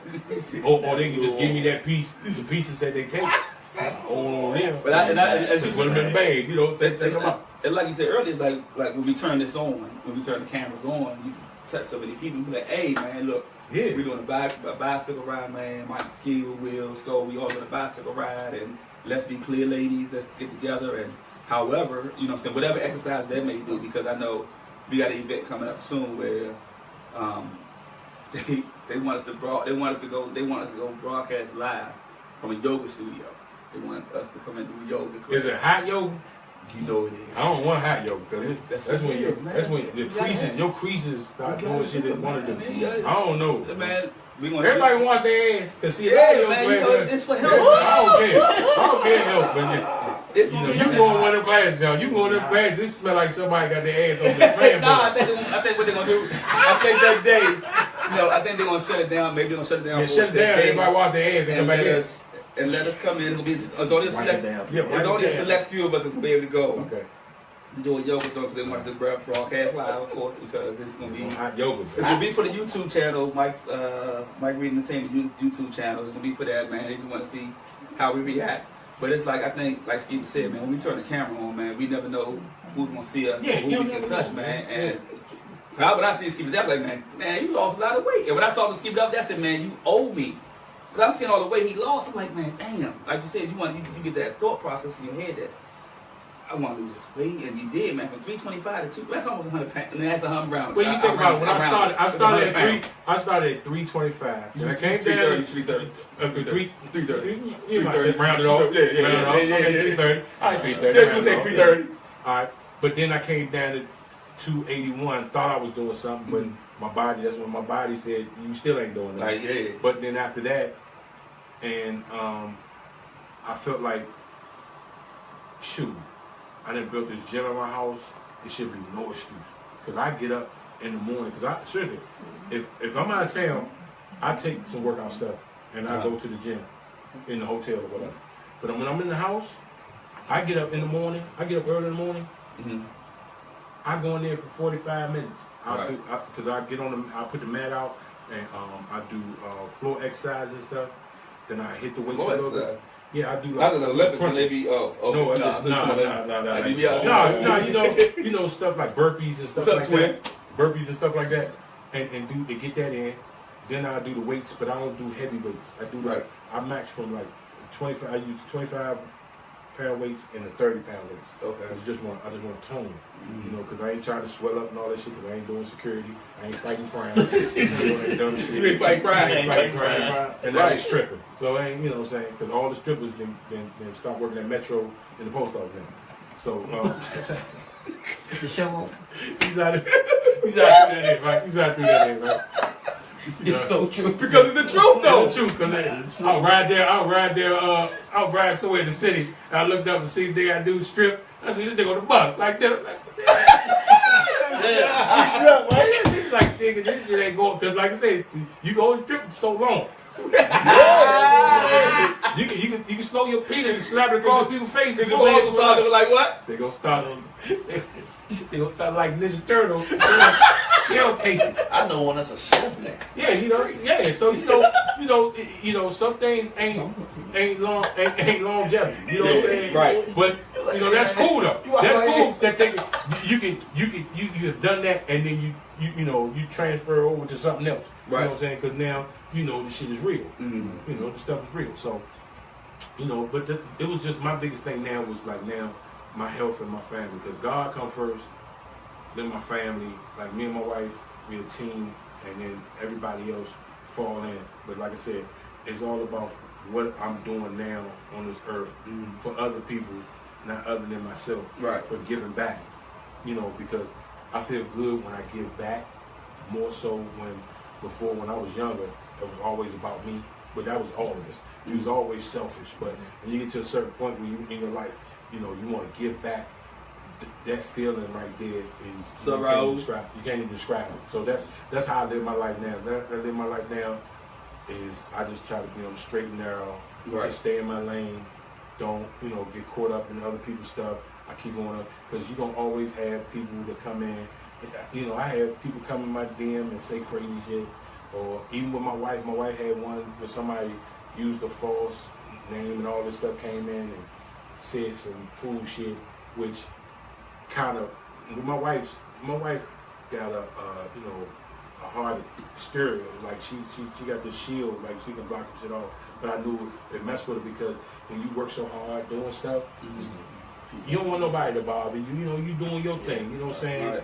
You know, and you just come out the blue with some hateful stuff. You know, me personally, I take that as ammunition. Like, if you hate me, really, I'm just a mirror. Because you're looking in the mirror at yourself because you're mad because of something that I'm doing and you're not doing in your life. And so you're hurting. Right. You need a hug, really. You just want somebody to hug you and comfort you because you're mad at someone else's achievements or just mad at them. Because, like I said, this internet thing now is mean because people can stand behind that joint and be anybody. It'd be a whole. It really, they don't even have that in their heart for real. Right. That's like internet thug. This nigga be like, nigga, you know, Twitter thug, and you know what I'm saying? You know, the nigga like, nigga, I'll shoot you up. No, you won't. No, you won't, motherfucker. For real, you don't have that in your heart. You're not even built like that. Because real gangsters not really gonna tell you what they gonna do. They gonna do it. They gonna do it. They ain't gonna tell nobody. They moving silent. So all the roofing and all that, keep doing it. Because that means all they do is add fuel to your fire. There it is. So, and that's what I say. I was gonna say, you know, they say it's a saying. If you don't got at least 10 haters, you're not really doing what you gotta do. So you just use that as ammo, like, hey, I must be doing something. I must be doing something. They hate. I always say that when you point your finger at somebody, you got 3 fingers pointing back at you. Back at you, right? Yeah, you're right. That's right. all that you doing, man. Right. So that's what I'm saying. Like, we doing a health thing, man. That I think that is needed because we've seen so many people pass. Not through that. I mean, of course, you see people pass through dimes on TV all the time. But as we getting older, but we getting older, you start seeing your peers around you. That's your age. That's passing. And one of the things is that I think we need to really get that I really want to spearhead is and try to do stuff, man. As far as some of me, we can start. I want us to do bicycle riding together, Skiba, see how many people we can get out to ride with us. We're gonna do the walks, and we're gonna start with September the 3rd. I'm gonna get with Rico because I know Rico gonna walk this Sunday, September 13th. I don't know why I just say September. Yeah, August 13th. May the other day. I don't know. Oh, don't get twisted. He getting older. Man, somebody told me. Somebody today said October or something. Jeez. Yeah, so I must be wrong. We don't use calendar. It's the cup, man. It's the cup. But we got the walk coming up. Rico got a walk coming up August 13th. I'm gonna see what he's doing with that. But I know the main walk we do got coming up is September the 3rd. So I want everybody to get in. If you're not busy that weekend, it's Labor Day weekend. So I know you might be busy that weekend. So if you're not, we're going September the 3rd, we're walking from Tanger Outlets across the bridge and back. We meeting up at 7. We're taking our first step, 7:30. You know how black people get. You know, you got to, hey man, look. I ain't saying we was even at 8. Yeah. I'm at the top. Yeah. You already enrolled the bike and they come back over. Right. They pulling up. But September the 3rd, we're going to do a walk. I'm going to hammer out a date with Skiba for us to get on the bicycles, man. You know, let's do that as well, man. Skiba's website for his wife is LadyWritesDelights.com. She spell that out for our black people. I'll put it in the thing. Yeah, she's gonna be in the comment section. Yeah, it's be quiet, Becky. Ain't nobody loving that cup. It's lady. You should know how to spell lady. Lady, right with a W. So it's not lady. As lady rights. There's no S. It's rights with an S and the lights with an S. With an S. Okay. Yeah, lady. And then I brought you and your wife a shirt. I hope I was about to get to that. So and Skiba also has shows coming up. Okay, I got one on the 26th. We're gonna be at the That's fight night. That's my birthday. I know that's fight night, but it's Ansco's birthday. It's my birthday. I'm gonna be with family. What's that? Familiar faces. Yeah. Because D Floyd. Familiar faces. And now they got wow, look at that joint. They have what's the name now? I know, right? You put it in there, it comes up. Yeah. Now they have Roy with them now. Oh, Steve Roy. Steve Roy with them now. This is out in Alexandria. So if they want to, just go on my social media site. You can go on my Facebook. What's your Facebook? My Facebook is Funnyman Skiba. But they got my government name. But just put Funnyman Skiba and go right to it. Yeah. And like it because I tried to request you as a friend and it told me no. Get out of here. Okay, well I got clean. I got to do some cleaning because you got to go in there and clean out. There's a lot of people on there that shouldn't even be on there. They just sitting around. I can't even get in. Yeah, they just viewers. So I got to knock them out. But Instagram. My aunt said, "Hey, Skiba." Hey, my aunt Carol. What's up, Carl? You got Funny Skiba on Instagram, and Funnyman Skiba on Twitter. Snapchat, he and there on there, you know what I'm saying? Snapchat, you know, I don't really mess with Snapchat too much because I lost money in buying shares. Not figured that I bought shares in Snap, and I think because Instagram and them, like doing the same thing they was doing, so they killed them. So right, but I mean, you can just Google me. You can just Google and Funny. We used to do a radio show, but if you want to see some of our old past 3 years of radio show, Raheem the Vaughn Show, you can go on iTunes and it's for free, and you can see all the shows that we had on iTunes. And see all of the celebrities and all the like singers, actors, and everybody we interviewed. And we had concerts that we had live concerts in the studio, and you can see that. Roland Martin and the Roland Martin Show. I still do that. I still do the Roland Martin Show every now and then. You know what I'm saying?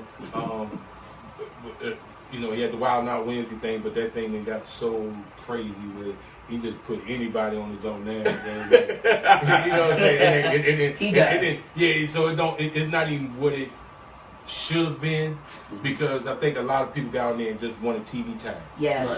Like that's why when I got on there, I had put skits. I was doing like little things, right? Trying to, you know, say put something to that little bit of minutes that you have, because I feel like if you when you get a little spotlight or something, you bring something to the table. Like bring some just not some substance. Just don't sit there and be on the camera like what is my best side?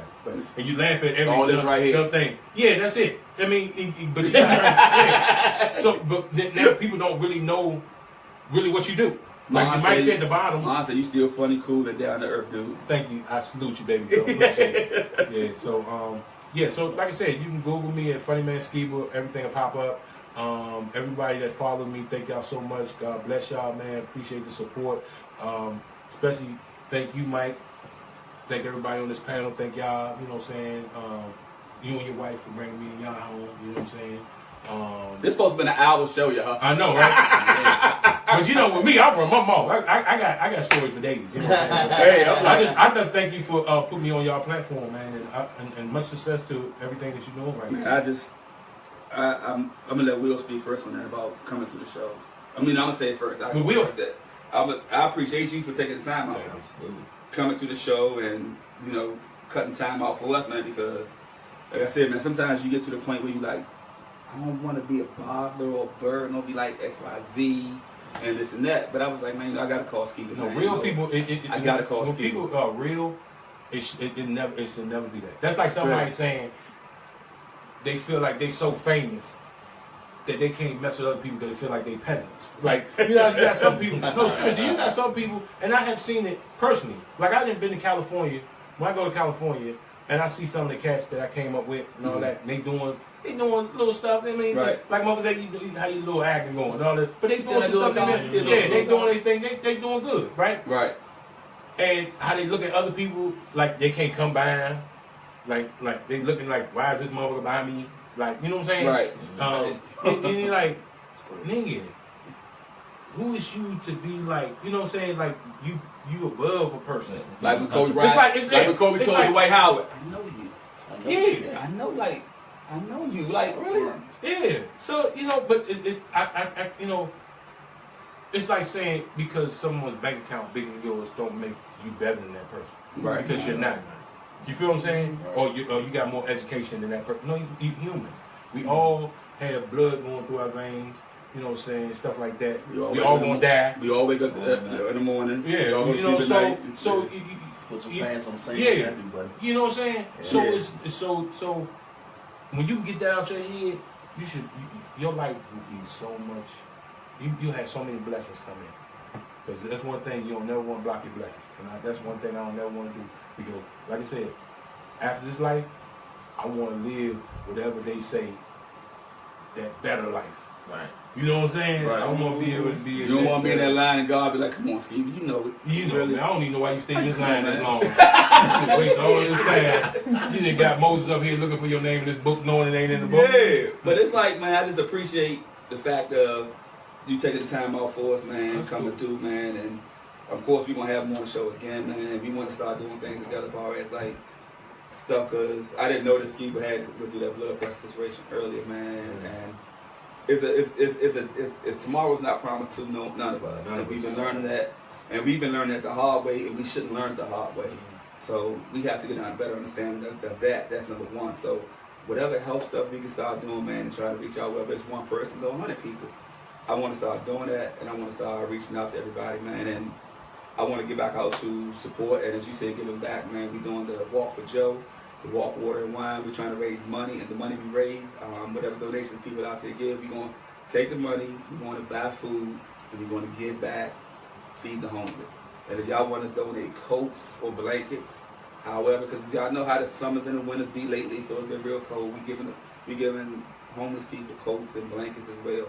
We want to give back that sort of way. We don't want to take nobody money and be like, man, hey, I roll up in a new Tesla. Yeah, right. Hey, man, and I show you the one coat that we bought for the homeless. Yeah, you know what I'm saying? No, but I want to throw that out before we go too. Me and my wife got a foundation. We've been started with. Now we really starting with other people can come in and help us because we've been doing it for 13 years. What's the foundation? And it's going to be the Rights Foundation. You know, it's our last name, Rights Foundation. You got that with Lady Rights, like yeah. But you know, it's my last name. You know what I'm saying? I'm not gonna put the government. The government is on it. I don't want to say it. No, it's cool. I don't owe nobody. So okay. I'm good then. But what it is that we've been feeding the homeless 13 years, just me and my wife. We'd pack up the truck, like my wife would make all these dinners, and this all comes out of our pocket. But it doesn't, I mean, we have done, it's been times we didn't even have it, but we did it. Where we just packed up food and cakes and waters and sodas and went down to, because we had 2 spots in DC that we go to. And a lot of times we go to one spot and it be with other people out there feeding, other, you know, foundations feeding, and then they be trying to bring cameras. Is it a park? Yeah, it's right off of Franklin Square. Franklin Square, yeah. That's where I go. Yeah, there, and then there's another little park before, like on New York Avenue. There's a little park in there, so we go there too. But we go there, and we probably feed about, I'd say, up to 70 people.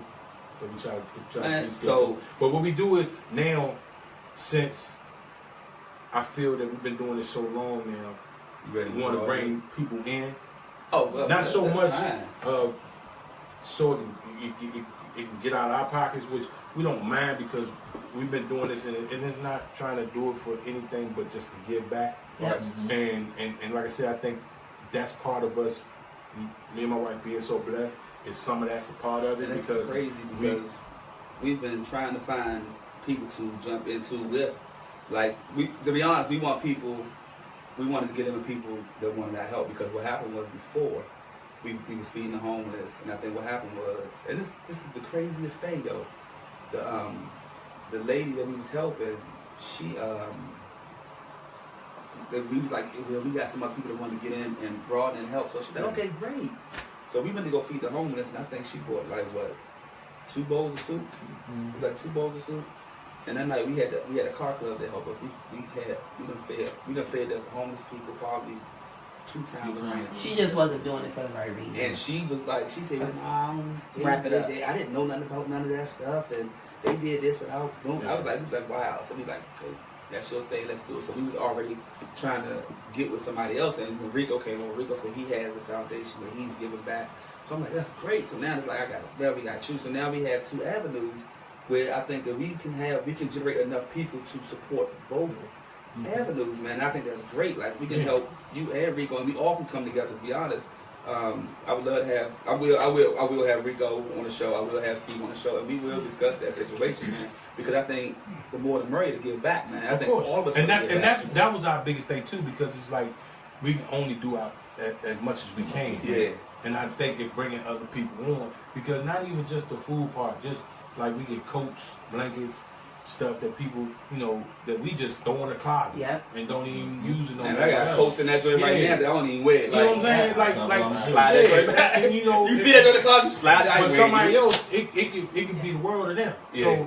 So it's like, I know we can only do so much with our part, but no, that's a lot. Getting other people in and trying to, you know what I'm saying, bring it in. Oh, man, we want to incorporate that, Steve. Yes, we got to, man. So we gonna make that happen, man. So make sure y'all stay tuned, man. Stay tuned with this. It's we got big things coming from Mike's Corner. I'm serious. Like, this is great from Skiba to be here. Appreciate him coming in today, man. No, thank Appreciate y'all. my man Schofield coming in today, man. See, y'all ain't even argue. You know what I'm saying?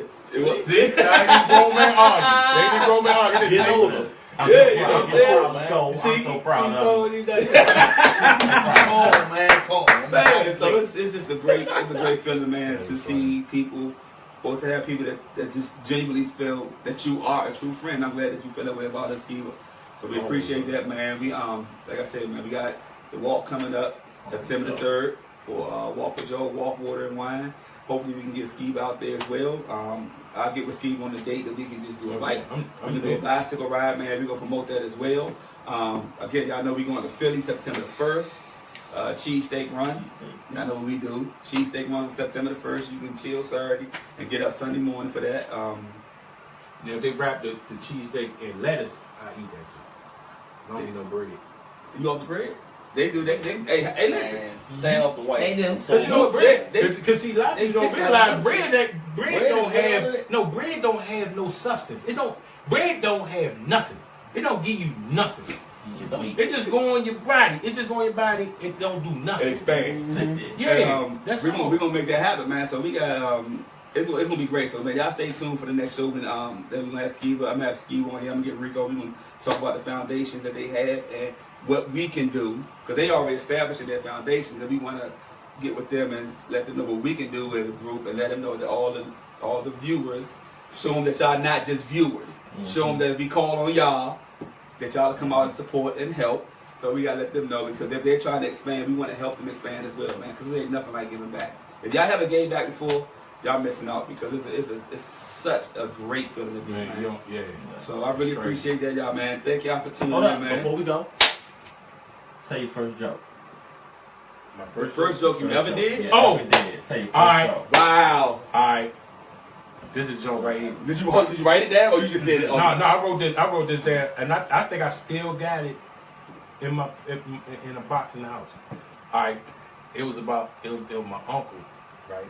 My uncle lived up here in the city, and he was borrowing money from everybody, right? What was his name? You don't want to say it? I don't know if I said his name or nothing, but I'm gonna give him a name. I'm gonna say Kenny. Okay. I'm gonna say Kenny owed everybody in town money, right? So he was like, man, he came to me and said, man, Skiba, man, you know I owe everybody in town money, man. And if I don't pay nobody, they gonna kill me. I said, I don't know what you gonna do. So he was like, man, you know what? I'm gonna go down the country and stay with grandma. So he go down the country, do the same thing he was doing up here, borrow money from everybody, right? So he down there borrowing money. So he knew he couldn't come back up here. So he was like, man, what am I gonna do? So my grandmother said, look, baby, you ain't gonna borrow no money from me no more. But if you go down to the pastor and talk to the pastor, he might help you out. So he go down to the pastor, right? And he asked the pastor, said, Pastor, look, I know you hear the rumors. I owe everybody in town money. What can you do for me to help me? You know what I'm saying? So people, I don't have to owe these people no money.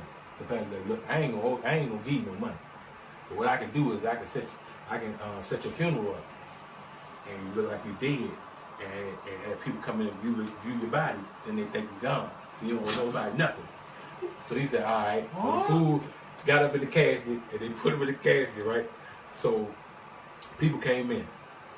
So this one person come up and view the body. They come up to, they look in the inside.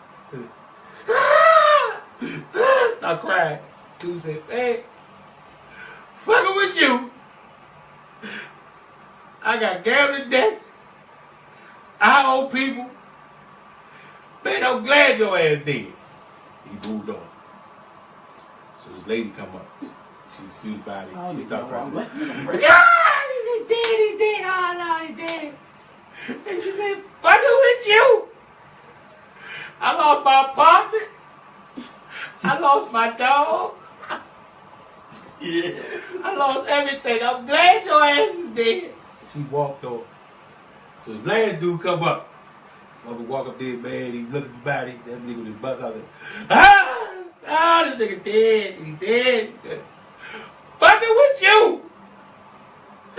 Oh, I lost my wife, my kids, my job. And he pulled a 45 out. He said, look, I'm going to take this 45 and shoot you in your goddamn head. And nigga rolls out the car and say, look, I pay you, but fuck the rest of the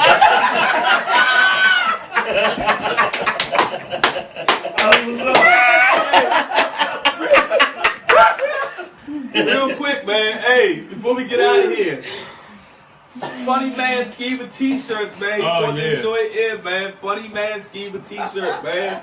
This is, man, look. Funnyman Skiba, man. This man doing great things, big things, and he, hey, 21 years in the business. Yeah. 21 years in the business, man. That's great, and he's still going, man. So make sure y'all go to his website, go to his page, everything. Check him out, shows, support him, everything, man. Thank y'all for tuning in to Mike's Corner, man, for my main man, Funnyman Skiba. Appreciate y'all. My main man, Scope one time. My main man, Will Oliphant. Will. Thank y'all for tuning in, man. Mike's Corner, we out. Hey, we see y'all on Monday. See y'all on Monday. Thank y'all for tuning in. We out. Hey, y'all, that joint funny.